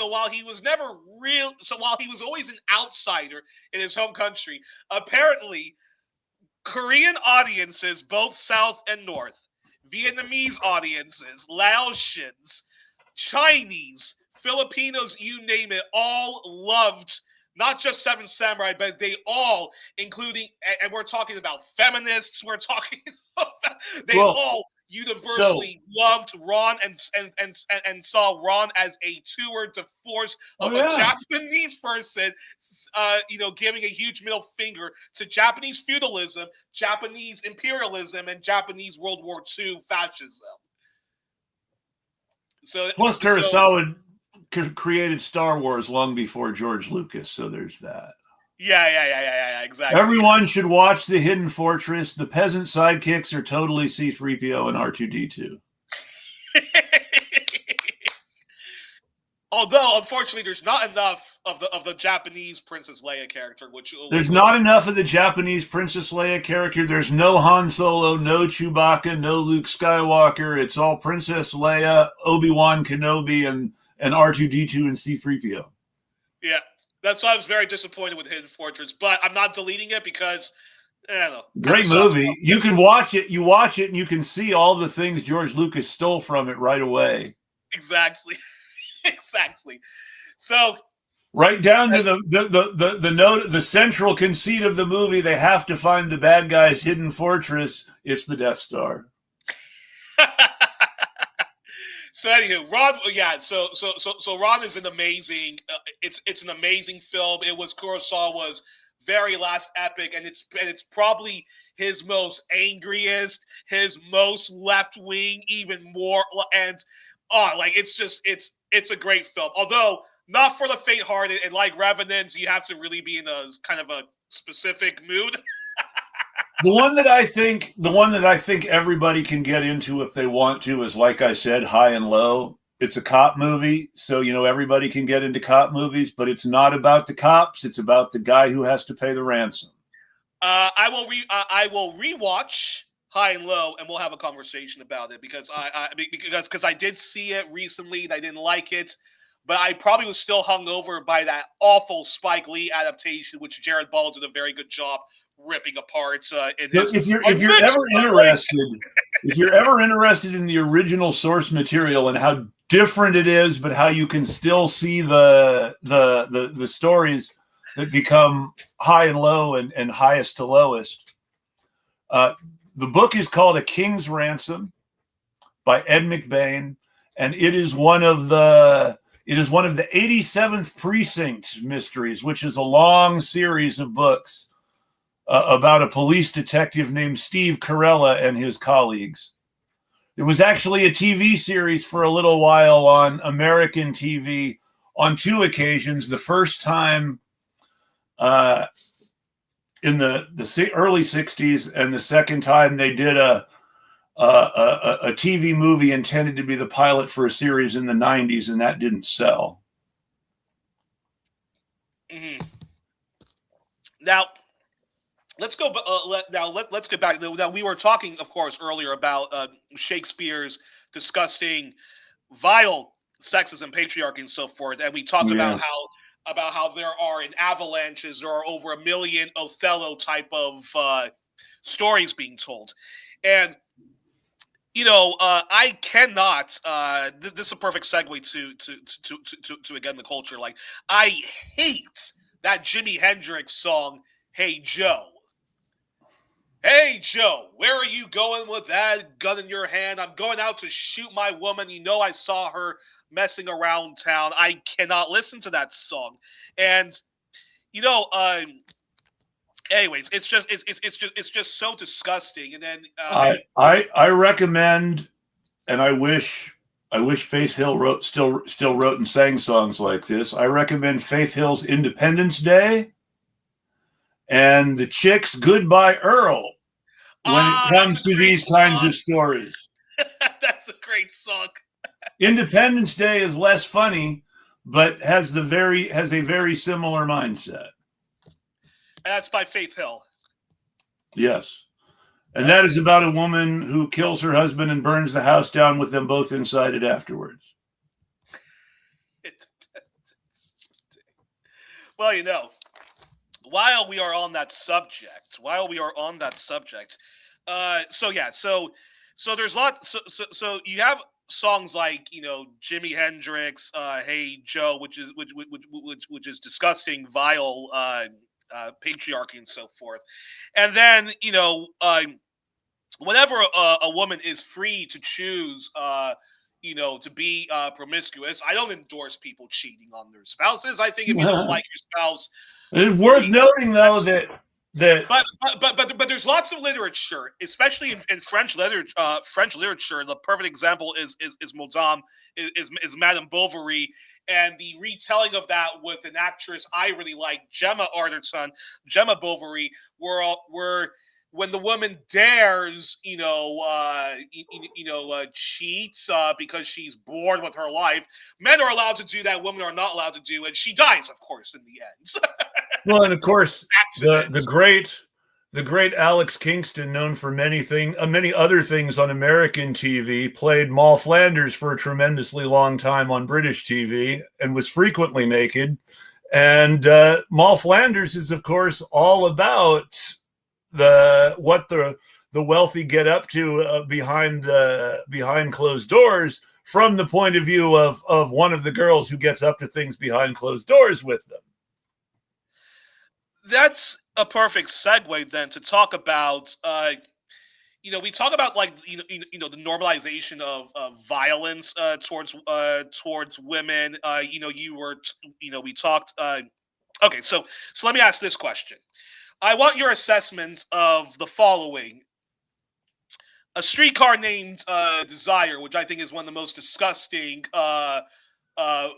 masculine pornographic. So there's a reason that Tennessee Williams is referred to as America's Shakespeare. When it comes right down to it, tragedies are almost always sordid stories of misogyny gone wrong. Do explain. Well, so you take any Tennessee Williams story, almost. You've got a male protagonist or antagonist who is not really sufficiently committed to anything to have a really clear moral sense of what's going to happen next. You have an abused woman who is turned into a villain by her abuse and who is blamed for being a bad person, even as she is obviously justified in acting out some sort of revenge for her abuse. And somehow this is framed as just a clash of two socioeconomic classes, which I think is even more disgusting, because the Marlon Brando character in The Streetcar Named Desire, Stanley, is just a pile of shit. End of story. Well, I mean, and because Vivian Lee Cat on a Hot Tin Roof. Cat on a Hot Tin Roof. Cat is portrayed as this evil, horrible person when both her husband and the guy she's conspiring with to kill her husband are much worse than her. Yeah. And yet these... I've always wondered, the ultimate example, the ultimate bad girl, Final Indemnity with Barbara Stanwyck.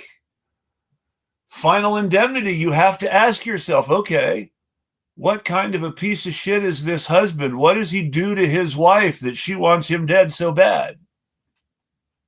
What is he doing to his wife when no one is watching? Why does she hate him so much? Because she doesn't just want his money. She doesn't just think this salesman she's messing around with is convenient.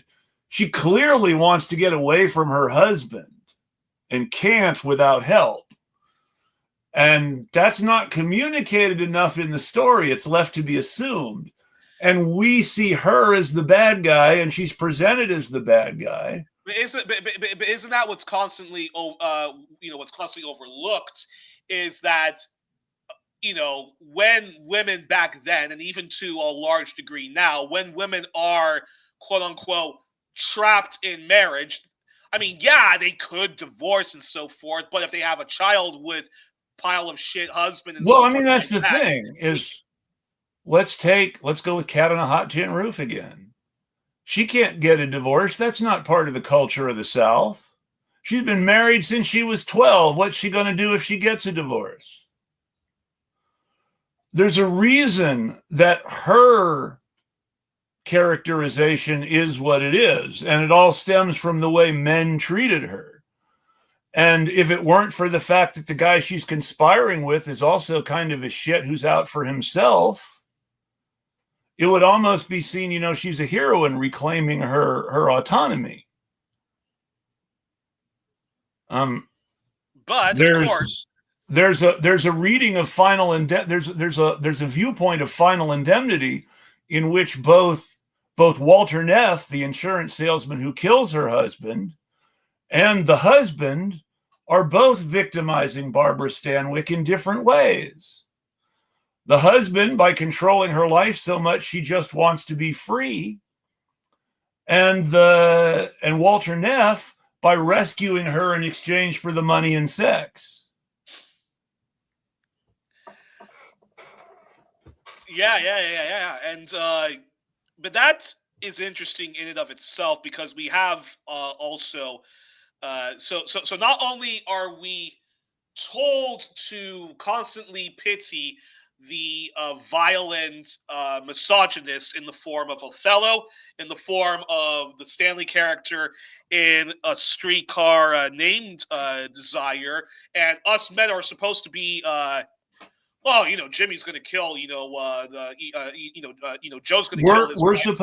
We're supposed to sort of sympathize with Cat's abusive husband in Cat on a Hot Tin Roof. He's the quote unquote victim of the murder plot. Same in Final Indemnity. We're supposed to sympathize with the murdered husband, and to a lesser extent with his murderer, who was sucked in by the bad girl. But we're not ever supposed to consider why the bad girl is bad. Well, that's a perfect segue, which is I want your critical feminist leftist perspective on the following. Lolita, Magnolia, and American Beauty. Let me just say my opinions on the three so far. So you were talking in the beginning about about how we completely lost the narrative and the legitimate grievances of Me Too, with men not knowing when no means no and how to keep their goddamn hands to themselves. In Hollywood films, even in ones that I like a Magnolia or an American Beauty, there is something quite disturbing where Hollywood clearly does not know what consent means and when no means no, for the following reasons. You ever see Poison Ivy? Yes. Poison Ivy, we're supposed to believe that Drew Barrymore is a horrible, bad person, and we're not supposed to ever interrogate why, and we're supposed to be sympathetic to Tom Skerritt. Why are we supposed to be sympathetic to Tom Skerritt when he's willing to creep on this girl just because she expresses interest? Well, she's a femme fatale, though. She's a femme fatale, and she's a cock tease, and she's a Lolita. Well, but there we go. So now we've got, with Poison Ivy, you get the literal next step from Lolita, which is a story of a victimized girl from the point of view of her abuser, and which paints her abuser in a bad light, if we're reading the book, versus the movie, which paints the same character as sort of this bemused victim of this girl's charms. And then we go to Poison, from there right to Poison Ivy, where now there's no pretense whatsoever. There's no prettying it up. It's a thriller. The underage girl is the villain, and she's going out of her way to entrap the older man in a relationship. Now, how is this not more sympathy for abusers than the abused? Well, it's interesting, with Lolita. So, full disclosure, I have not read the book Lolita, and my research from Lolita comes from the two films I saw, some very good YouTube videos analyzing it, Spark Notes, and Nabokov hated the first movie, it's worth noting. Exactly. I'm about to get into that, and my research also came from talking to ChatGPT and Google AI. I know we're supposed to. Don't admit that. I don't want to know that. Okay. But anyways, so Lolita, I think it's very important to note that it's probably one of the most misunderstood books, and that is because of the very, very bad, not one but two film adaptations of it. And from the research I've done, and I know I'm not supposed to mention the AI, but it says very clearly in the book, he is a disgusting pedophile who is serially abusing Lolita. Yes. And Lolita, at the end of that book, when she tells him so. When she does reach out to Humbert, she basically tells him that the person she escaped from his clutches was also a disgusting pedophile that wanted her to participate in child pornography. And she says to Hubert, who keeps thinking that we were in love and so forth, and how could you have been so ungrateful, and how could you have left me? She makes it very clear in the book, if you listen to her words, that's how good Nabokov is. You abused me. Yes. You abused me. Well, there was no consent. This was not parasite. I was never in love with you. I was never infatuated. You abused me. Nabokov's whole book is about how little the ruling class cares about their kids in a very serious and important way that gets lost a lot in analysis of the movies and the quote-unquote scandalous subject matter. Exactly. That's and you know I like Stanley Kubrick, but this was him not at his finest because his film adaptation and even Adrian Lynn's adaptation, which is actually much more scandalous, because so Kubrick's adaptation basically Lolita more or less is very much attracted to Hubert, so the relationship, however inappropriate, is consensual. Yes.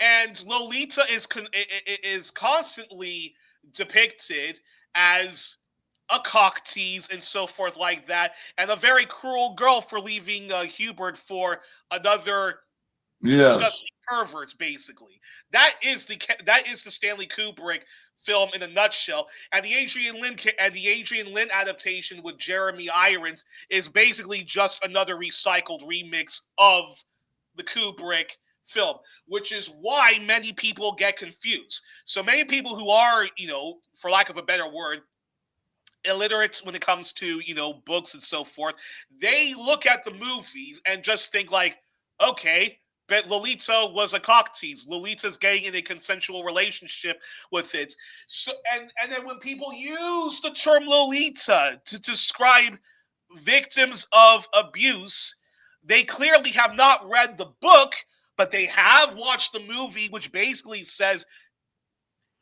come on, this is all consensual. And then you jump from those, like I said, you jump from those movies to Poison Ivy, where now the underage victim is a manipulative and evil femme fatale. Exactly. And then you fast forward from Lolita, and the reason why I wanted to bring up the film Magnolia, American Beauty, and I don't know, have you watched this new journalism drama show, The Morning Show, the first season? No, I haven't watched The Morning Show. I know that's another Aaron Sorkin show, and I often like Aaron Sorkin, but. Okay, interesting. So I'm going to bring this up, and I'm curious your response. So if you watch the movie Magnolia, so spoiler alerts. Okay, it's a great film, but spoiler alerts. There is a character in the movie who is very hostile to her father, Jimmy Gator, who is a game show host. And towards the end of the movie, he's been diagnosed with bone cancer. He doesn't have much time left to live, and his wife, and he confesses to his wife that he cheated on her. His wife doesn't really care so much about that, but his wife does ask the big $1 million question on why is their daughter so hostile towards him. And the Jimmy Gator character says the following: she thinks I molested her. Well, did you? The wife asks. And his response is, I can't remember. I just can't remember. Oh, that's not good. Exactly, that's not good. She leaves him, calls him a bastard, and goes to comfort her daughter after years of not knowing what the hell has been going on. He tries to, kill himself, but a plague of biblical frogs falls on Los Angeles, and the frog kills him before he can kill himself. Now, the reason why I bring up Magnolia before we get into American Beauty is the following: is there are lots of TV shows and films depicted where they say that the person is a victim of pedophilia, incest, non-consensual incest. But then when you go into the nitty-gritty of it, like, is this wrong? Was this all consensual? Hollywood never gives you a clear answer. So children can't consent. This is the problem of the whole thing. Children can't consent. That's why it's a crime. Now, we can ask philosophical questions about when does adulthood actually start, if we want. And whether there has to be some child themselves wants to engage in a at some point, there has to be an arbitrary line between childhood and adulthood, precisely because there are so many questions about when what really starts. somewhere we have to say, this is the line. On this side of the line, you're an adult. On this side of the line, you're a child. Children need to be protected. Adults have to have a certain amount of freedom. At the same time, we also have to ask ourselves, how much of protecting children is really just controlling their lives and imposing our morality on them? But that's a different question for a different show that needs to be kept separate from questions of abuse, because one of the ways we oppress children most directly is by abusing them. Mm-hmm. So, yeah, I've noticed when watching not just Hollywood films, there's lots of British TV series, miniseries, and movies where there's always these bizarre gray zones, if you will. Same with lots of French literature and French movies. In fact, the guy who I often do the questionnaire, that James Lipton of Inside the Actors Studio did the questionnaire, Bernard Pivot, he was under a lot of criticism at some point in his career because he was platforming way too much people who were doing literatures of normalizing pedophilia. Oh, sure. But very big in France, though. Let's remember, Hollywood is still the culture that considers Roman Polanski the victim of a personal witch hunt and an injustice rather than as a sexual predator. I mean, and I think, the reason why when a lot of the Me Too scandals, particularly around Harvey Weinstein, I do believe in innocence until proven guilty. But the reason why the initial responses towards Harvey Weinstein or any other, actor or Hollywood producer was to innocence until proven guilty, and this is all a witch hunt. The reason why I think there is so much of that is because if you look at so much Hollywood films, I think that those people clearly do not know what no means no and what's an inappropriate relationship. This is why you can have something like Lolita, which, unreliable narrator aside, Lolita herself at the end of the goddamn book says, I was abused. You did me wrong. I am your victim. Exactly. And this is why for years watching Magnolia, I was always annoyed and asking myself the very question, did Jimmy Gator actually abuse his daughter? Because if he didn't, he wouldn't say he didn't remember. He would say no. Okay. That's all I can say on that. I mean, if he didn't, he wouldn't. If he really didn't do it, he wouldn't say he didn't remember. This is the thing that I remember, and maybe this is unfair of me. Yeah. But I am talking about, let's remember, Hollywood screenwriters and not a real person. When I hear somebody say, well, I don't remember, I just always think of Ronald Reagan saying he didn't recall the details of the Iran-Contra scandal.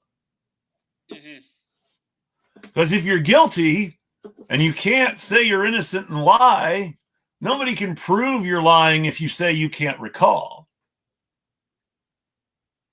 Whereas people who really believe they're innocent will say, I'm innocent. Interesting. But if he says he can't remember, that means he thinks he might have done it. But you know why somebody like me has a hard time saying, okay, he is guilty or is not guilty, and would take the controversial argument of why he's not guilty. The reason why I'm still confused is because if you look at also a lot of pornography, softcore or hardcore pornography, if you watch a lot of pornography, there's a lot of no means yes, yes means no. And there's a lot of coercion that happens in a lot of those. So there is there's a whole extra show on this, and I'm going to want to actually wrap up soon. So we may want to do a whole extra show on this topic and think about it. But it's important to understand that the entire ritual of courtship, whether we're talking about the original, mostly platonic, courtly love of the medieval romances, or we're talking about Wait. Courtly love. courtly love. Okay, I'm laughing because I'm wearing a shirt of Courtney Love with my little grunge thing that we both have on. So, okay, continue. but it's all about the woman saying, I'm not sure. And the man sweeping her off her feet somehow and proving his love for her. The idea being that if a man proves his love, then the woman will love him. Now, there's a fundamental problem with that, which many men have discovered and taken entirely the wrong way. And that is? Which is that you cannot dictate how someone else will feel. However, many men refuse to let go of this folklore that they were brought up on as it comes to love. It is really important to understand that both in the past and the present sense, a lot of rape happens in the gray areas where people can say, I don't know what I'm doing. I thought she consented. But it's precisely because it's a gray area that maybe you shouldn't have done anything in the first place. And is that where we have a lot of those teacher-student scandals, whether it was a high school student, a middle school student, and yeah, curious response. Yeah, that's worth its own other topic too, because teacher-student stuff is a different outcome of patriarchy. Teacher-student stuff is a woman tries to, well, I'm not even going to try to get into that. That's a whole separate topic. And I don't want to get too much into the teacher-student stuff because there's a power imbalance there. And there is a tendency to dismiss when men say that older women abuse them because there is a belief that men always want sex whenever it's offered, which is a whole nother sort of. Okay. But that's fair. But that the teacher-student thing is its own subject that should be treated a little bit differently, because even though it ends up with men being victimized by women, it happens because of the way society victimizes women, and can't be looked just as role reversal or anything like that. It has to be understood as a downstream consequence of how men abuse women, to understand why women believe it. Some women believe it's okay to behave certain ways with boys. But that's actually a perfect segue to this might be our second to last thing, and then and before we close, you can say which feminist films or even feminist authors you think people should check out. I'll say the following. I'm going to ignore a lot of the misogyny that's in rap music. Maybe we'll talk that with Renee. But let me ask you then this question. So you have that. So then you have also films like American Beauty, which I like the film despite some problematic stuff. So the film is it's very anti-materialistic. It has some anti-capitalist messages and stuff like that. And it really is the story of the Kevin Spacey character rebelling against conformity and being taken for granted and so forth like that.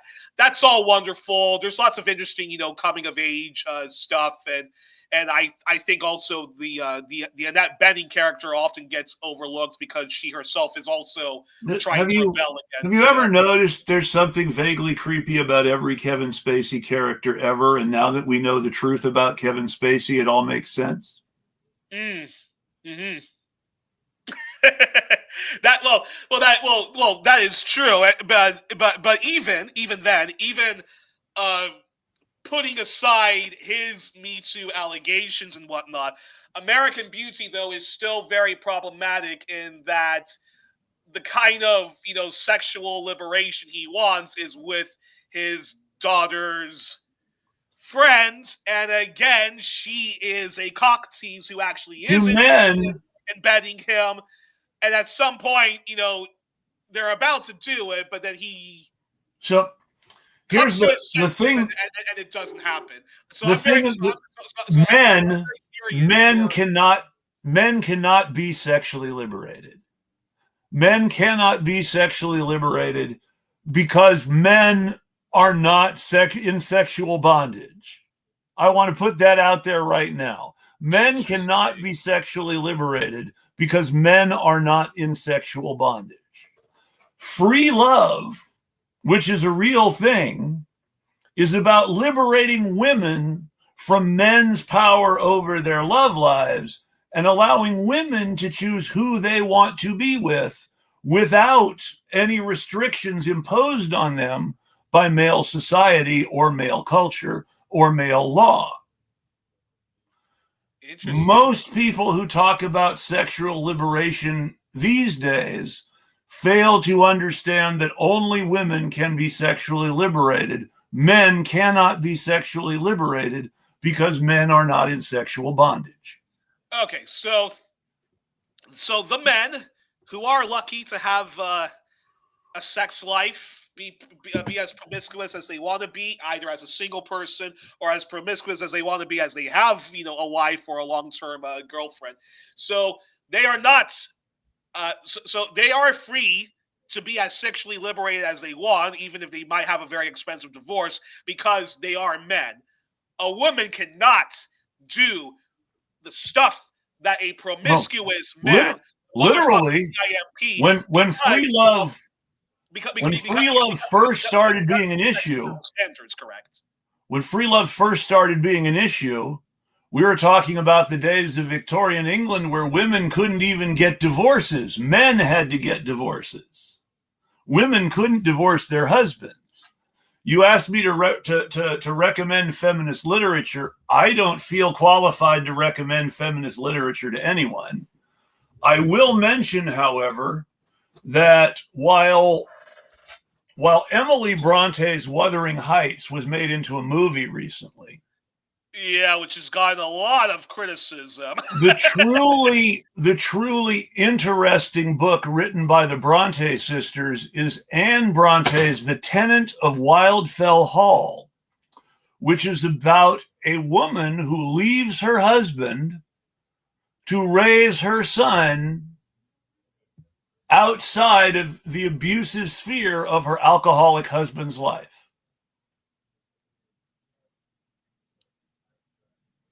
Interesting.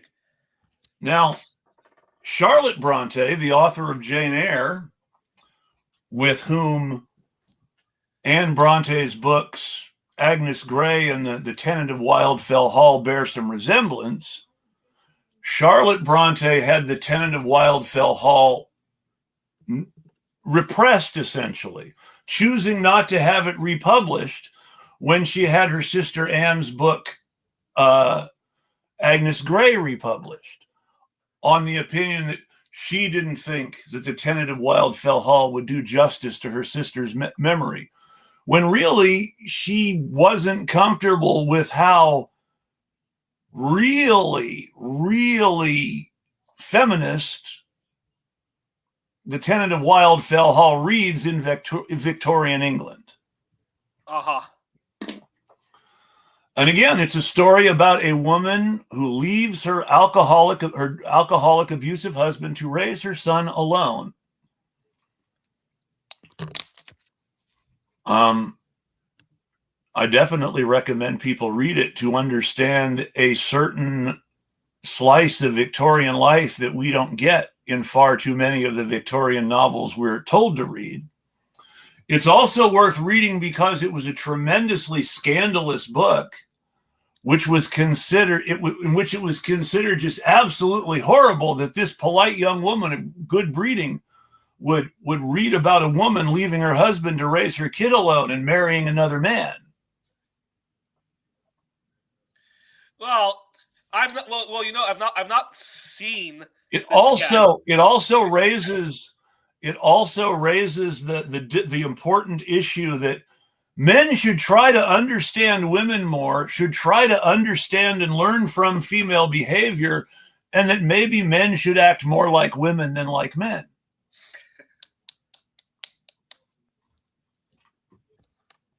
Exactly. And that may be the real reason that Charlotte Bronte didn't want it published again, because despite her own the radical tendencies in her own literature and in their late sister Emily's literature, Emily and Charlotte were romantics, whereas Anne was a realist, and you can really see the difference. Before I get to my final topic, Charles Dickens, many people say that you don't have to read the journalism of the kind of muckrakers back then and the sort of like pre-socialist journalists back then, that you just had to read a Dickens novel like Oliver Twist to understand the plight of the British poor. When we talk about feminism and anti-patriarchy in culture, which is largely pro-misogynist, very anti-woman, and gender conformist, is the novel Jane Eyre a very good window into the plight of, particularly British working class women? I'm very curious to respond to that. So, as I just mentioned when I was women, talking about about Anne Bronte and the Tenant of Wildfell Hall, I think Jane Eyre is a good book. I think people should read. I think Jane Eyre is great. It's also worth reading, though, Jean Rhys's The Wide Sargasso Sea, if you're interested on why there's a crazy lady in the attic. And it raises some questions about Mr. Rochester. Okay, why is the woman in the attic crazy?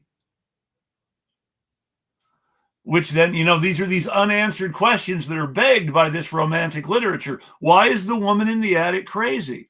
Well, there's a whole novel by Dominican, not Dominica as in the Dominican Republic, but Dominican as in Dominica, Jean Rhys, The Wide Sargasso Sea, which is all about the question, why is the lady in the attic crazy? Interesting.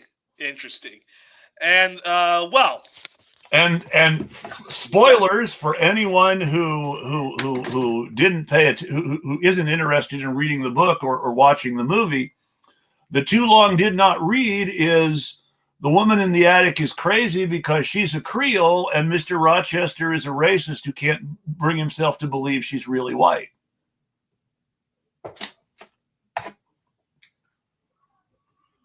Get the F out of here. It's right there in the. It's very interestingly done. She's an heiress, a Creole heiress from the slaver class in Jamaica, who of course was, before they became poor when slavery was abolished, her family was rich and at the top of the social circles, and when slavery was abolished, she couldn't understand why all the black little girls hated her. But then I was not expecting that. But then when she gets married, she has to try to convince, the European Englishman who's lived in England all his life that she's really white coming from Jamaica.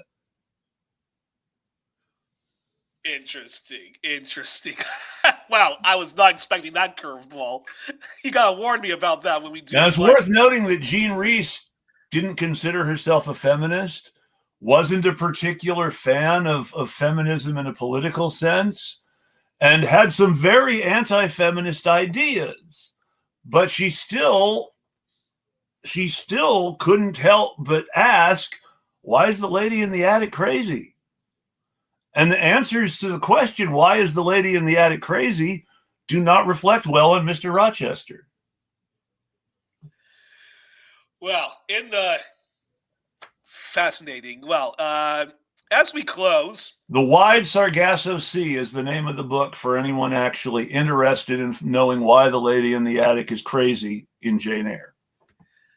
There's a movie, but it's just like a sexy exploitation thing. It's not nearly as good. Before I give my feminist films and books that I think people should check out, is there any other you want to plug? And we didn't get to all of the things I want to talk about, but I did want to ask you, how can us men be better male allies, male feminists? What can we do better to smash the patriarchy and misogyny and douchebag machismo? Listen to women. Don't be an asshole. I mean, listen to women is hard in the first place because we're culturally programmed to dismiss shit.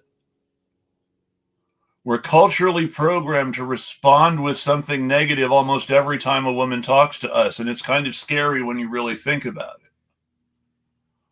And don't be an asshole. We're culturally programmed to be assholes in lots of ways, including, as you pointed out, sympathizing with the misogynistic abuser and killer and not with their victims.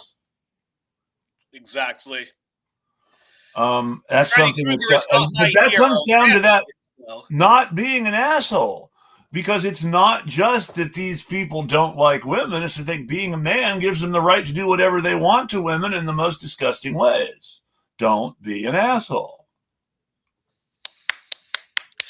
Well, before we close, let me just say the following: good feminist films and TV series. In case anybody is interested, and if people disagree with me, they are more than welcome to get in touch with both me and Chris, and we can have a polite discussion. But these are the feminist TV series and movies I would suggest people. Propaganda aside, The Fall is epic. Fishbowl Wives, which is Japanese miniseries. The Escape, which is a movie starring Gemma Arterton. It's great. It's just fantastic. These series of films are not for the faint-hearted, so warning when you do watch them. The Girl with the Dragon Tattoo series with Nomi Rapace. If you're looking for a strong female antagonist, it's great. But I warn people, really not for the I recommend the books for people who are curious about the dark side of Swedish social democracy as commented on by a journalist with more communistic leanings. And then I also would recommend the series, which again, it's propaganda aside, but Happy Valley is was much better than I expected it would be. Then this other mini series, The Girl in White, which stars Jessie Buckley, who's most likely going to get an Oscar for some stupid Shakespeare shit. Well. And then I would also recommend, especially for this young millennial generations, and we were plugging some Japanese stuff, Sailor Moon. I've not seen it in a while, and I think it still has aged very well. And Buffy the Vampire Slayer, Call the Midwife is brilliant. I love I love the characters. Period. In that series, it's great. I don't know if I would call the Midwife feminist exactly, but I understand what you mean. Yeah, exactly. And well, we were already talking about it, but Rod by Akira Kurosawa. I'm not going to recommend anything as feminist because I don't consider myself qualified. I do recommend Anne Bronte's books simply because they take a realistic instead of romantic depiction about some of the same stuff you get in Jane Eyre or Wuthering Heights, but with more social realism and more questions about what to do about it. And because I'm watching it now, and because it really is some of the best anti-propaganda, though with any detective show, there are still limits to how anti-cop you can be. But because it really does stretch the limits of how anti-cop you can be, and because its class content is so unrelentingly biting and anti-wealthy Veronica Mars. I'm watching Veronica Mars again. Kristen Bell is still one of, as a teenager, is still one of the funniest people I've ever seen on television. The actress who played Jessica Jones on Daredevil and Jessica Jones on Netflix, and who has appeared again in the second season of Daredevil Born Again on Disney Plus. She has a prolonged recurring role in the second season. It's very cute and very funny and very different from Jessica Jones. Veronica Mars is much more like Jessica Jones. Not the super strength, but otherwise very similar. But why I really recommend it is because it changes things by making the femme fatale characters guys, so that you instead of saying, "Oh, she's a bad girl," it forces you to ask questions about why they're fucked up, which then makes you think, okay, what if we asked why the femme fatales were fucked up? What would we find out about them? And so there's an interesting analysis of the femme fatale problem in fiction by studying what makes the bad boys bad in Veronica Mars.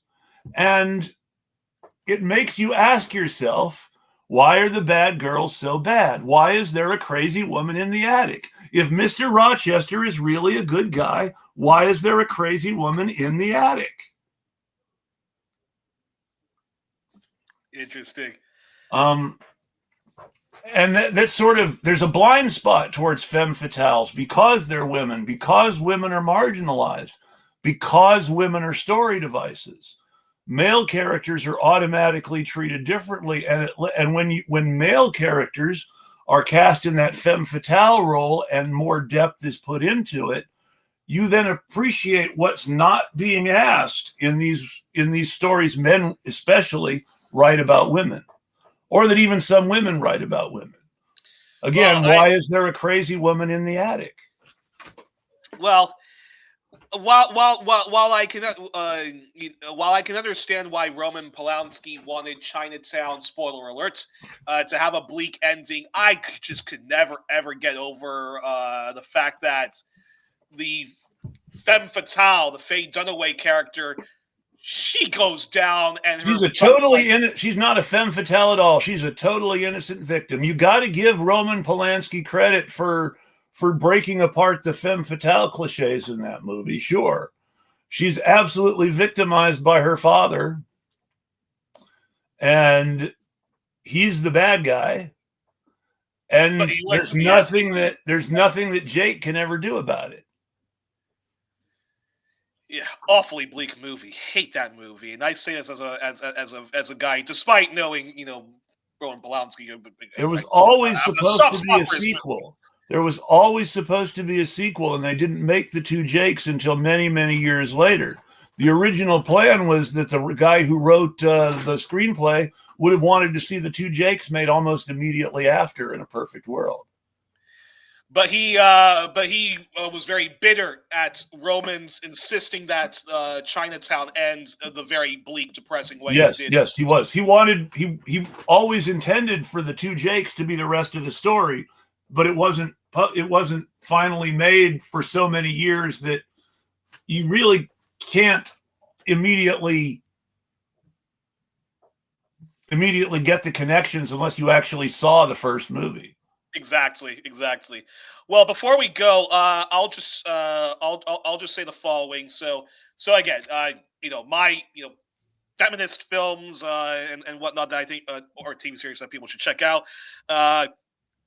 The Fall, Fishbowl Wives, The Escape, Girl with a Dragon Tattoo series, Happy Valley, The Girl in White, Call the Midwife, Ron, and just as a good bonus, Tess and Miral, but warning, they're depressed fests. And when it comes to people who have influenced my feminism and very good media critics and so forth. People should check out the documentary Tough Guys by Jackson Katz, produced by the wonderful folks at the MEF, the Media Education Foundation, led by Sut Jolie. And people should get the book Backlash, The Undeclared War Against American Women by Susan Faludi. And also people should look into Kurt Cobain. Kurt Cobain is such an inspiration for me as a feminist and an ally to queer liberationist. So rest in peace to him. Folks should also check out Sophie Gallagher's book, How Men Can Help. And last but not least, the wonderful French author, and her short book or essay is simply called "I Hate Men" by Pauline Hermange, I think, or Armange, I think that's how you say it. In the end, she ends up turfy, so you can't really go with too many of her ideas. But there's a good book. But there's a book. There's a book out there worth reading called "The Society for Cutting Up Men," which was written by the nice young lady who shot Andy Warhol. That I recommend men read, with the caveat that you shouldn't go out and become a TERF just because she understands the things you're getting wrong. But the Society for Cutting Up Men is a fairly good understanding for how women in certain situations view men. It's also it's frequently referred to as the Scum Manifesto. Well, that breaks my heart to know that Pauline Hermange has gone into. No, not Pauline. The author of the Scum Manifesto, not Pauline. The author of the Scum Manifesto is a little turfy. Oh, okay. The Scum Manifesto is important for people to understand because what it says about the way that men abuse women without even really thinking about what they're doing. But you got to watch out for the fact that she's turfy. And I don't recommend the book. I don't recommend the movie I Shot Andy Warhol at all. The movie tends to blame the trans friend for everything, and it's not cool. Good to know. I'll just close by saying power to the people, death to the patriarchy, and smash misogyny. well, I do think people should definitely. And Chris, thanks so much for organizing this. I'm sorry if it didn't go as smooth because of my. No, I should have done more research to make sure that the time delay was really the same for both of us instead of just assuming, because the U.S. has changed so much in the last few years that it's just But this is something that's been around a while. I wish they would just pass the Sunshine Act and get rid of daylight savings time entirely so we can stop changing it all. Well, I do want to direct people towards the Patreon and to give me money if you can afford it, because, hey, I lost my job. This show is now the only thing I'm doing for a living as I search for work. So it's kind of depressing, really, as I wait for unemployment money. But my final thought is that I was a Buffy fan. I still am a Buffy fan. There's still lots of good stuff to draw from Buffy. But as time has gone on, one of the reasons I don't consider myself qualified to call stuff feminist, as time has gone on, I realized how much Buffy is about women sacrificing themselves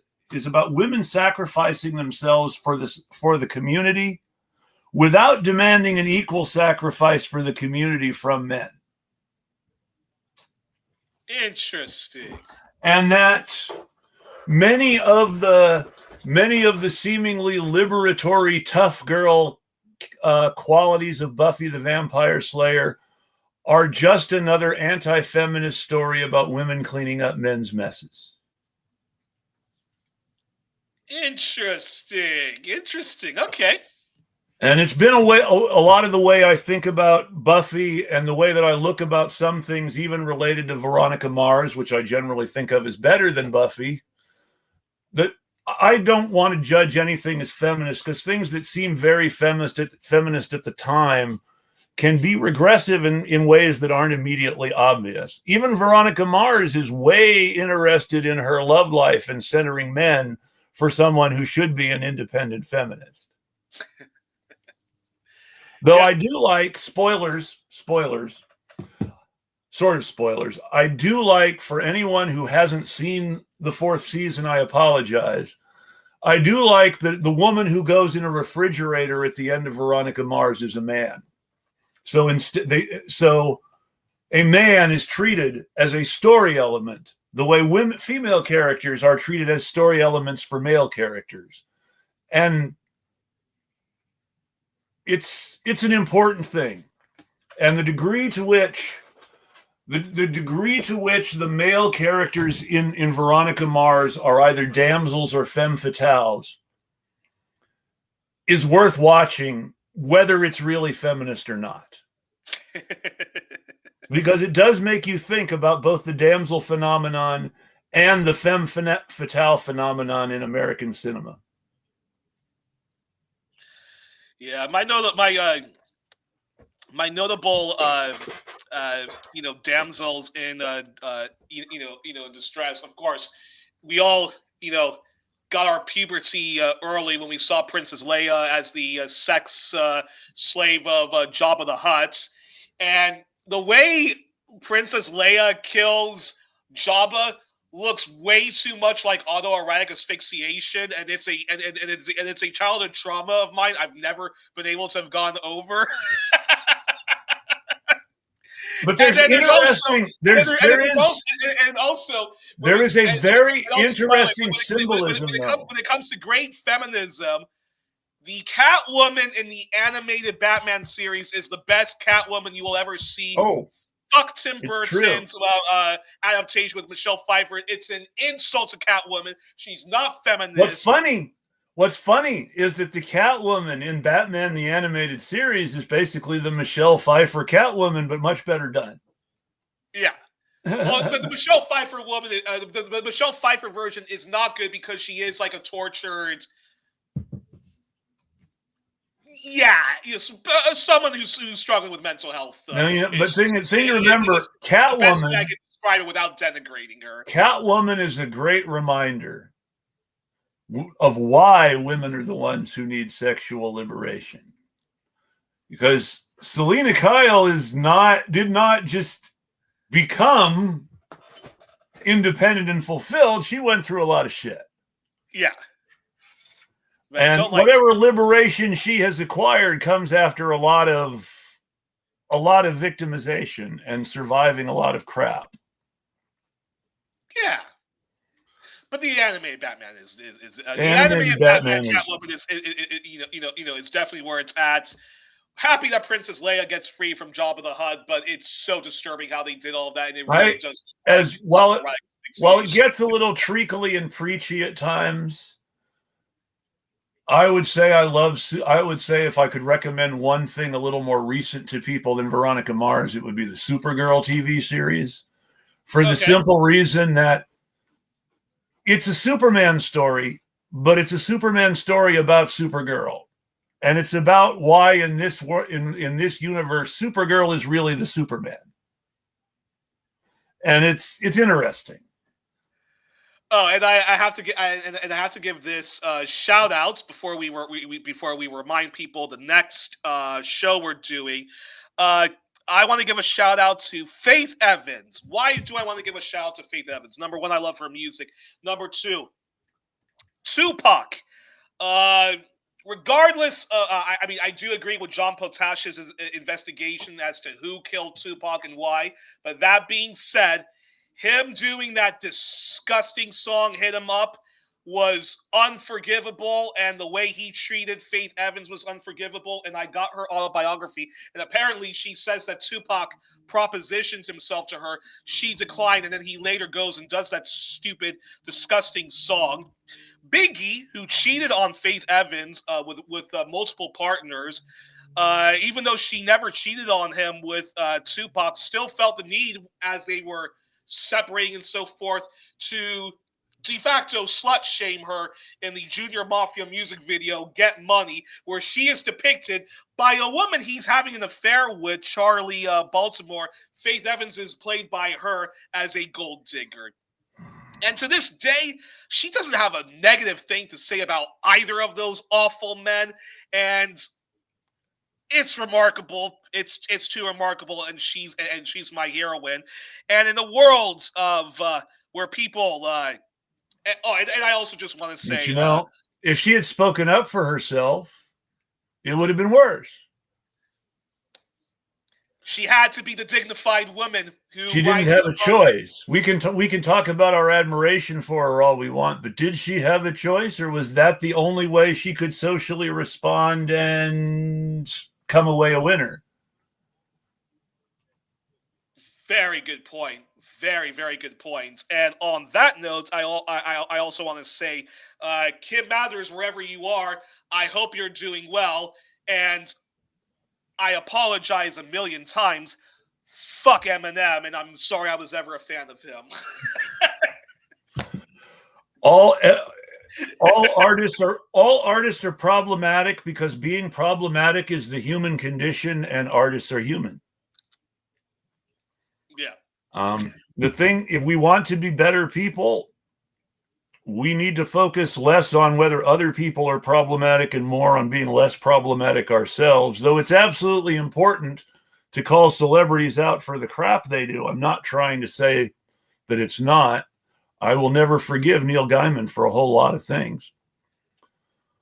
But and also fuck Justin Timberlake too, and fuck Joss Whedon, since we mentioned Buffy. Yep. And there's an episode of Veronica Mars where the guest stars, little cameos, are Joss Whedon and Marty Noxon. Wow. And Joss Whedon is this obnoxious dude at the rental car desk.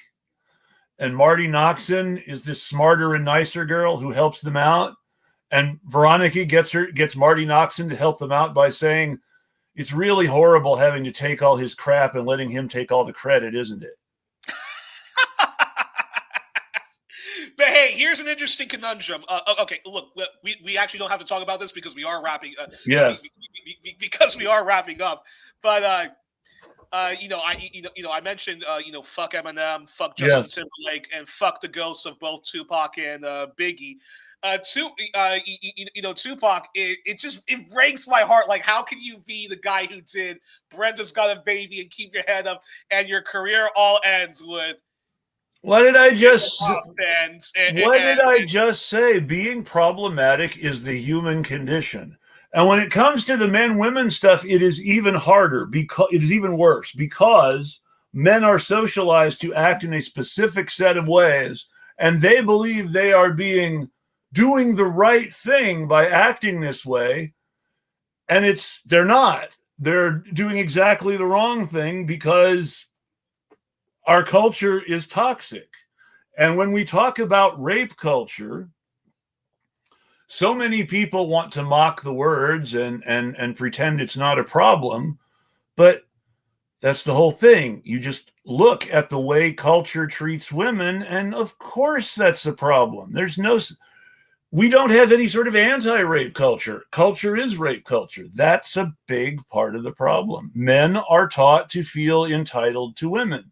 And until men stop feeling entitled to women, shit's going to keep happening. And important memo to the Free Britney movie, to the Free Britney movement. They are trying once more to weaponize her mental health struggles. She was arrested on a minor possession charge, and people are trying to use that to take away her freedoms because of her quote unquote addiction. It's disgusting. And yeah, if you really think about it, the more you look at it, the more the whole argument about drugs and drug addiction is papering over other problems that cause people to want to use drugs in the first place. Why do people feel the urge to use drugs? Alienation, and people need to feel better because they're alienated. Marx wrote about this. He said religion was the opium of the masses because he understood life hurts and people need drugs. Yeah. On that note, I want to wish everybody a great week. Thank you for joining us this Sunday afternoon. We will be back on Wednesday, hopefully actually at 8 a.m. Pacific time, 4 p.m. Belgium time, because of the difference in daylight savings time between our two continents. That is Wednesday morning, 8 a.m. Pacific time, 11 a.m. Eastern time, 4 p.m. Western European time. That will be myself and Youri Smouter and Renee Johnston all together on one show, and I'm really looking forward to it. Yeah, me too. It's gonna be awesome. You take care, Youri. Everybody else take care, and until Wednesday, we'll tweet at you. And remember, power to the people. Power to the people. And remember, why is there a crazy woman in the attic?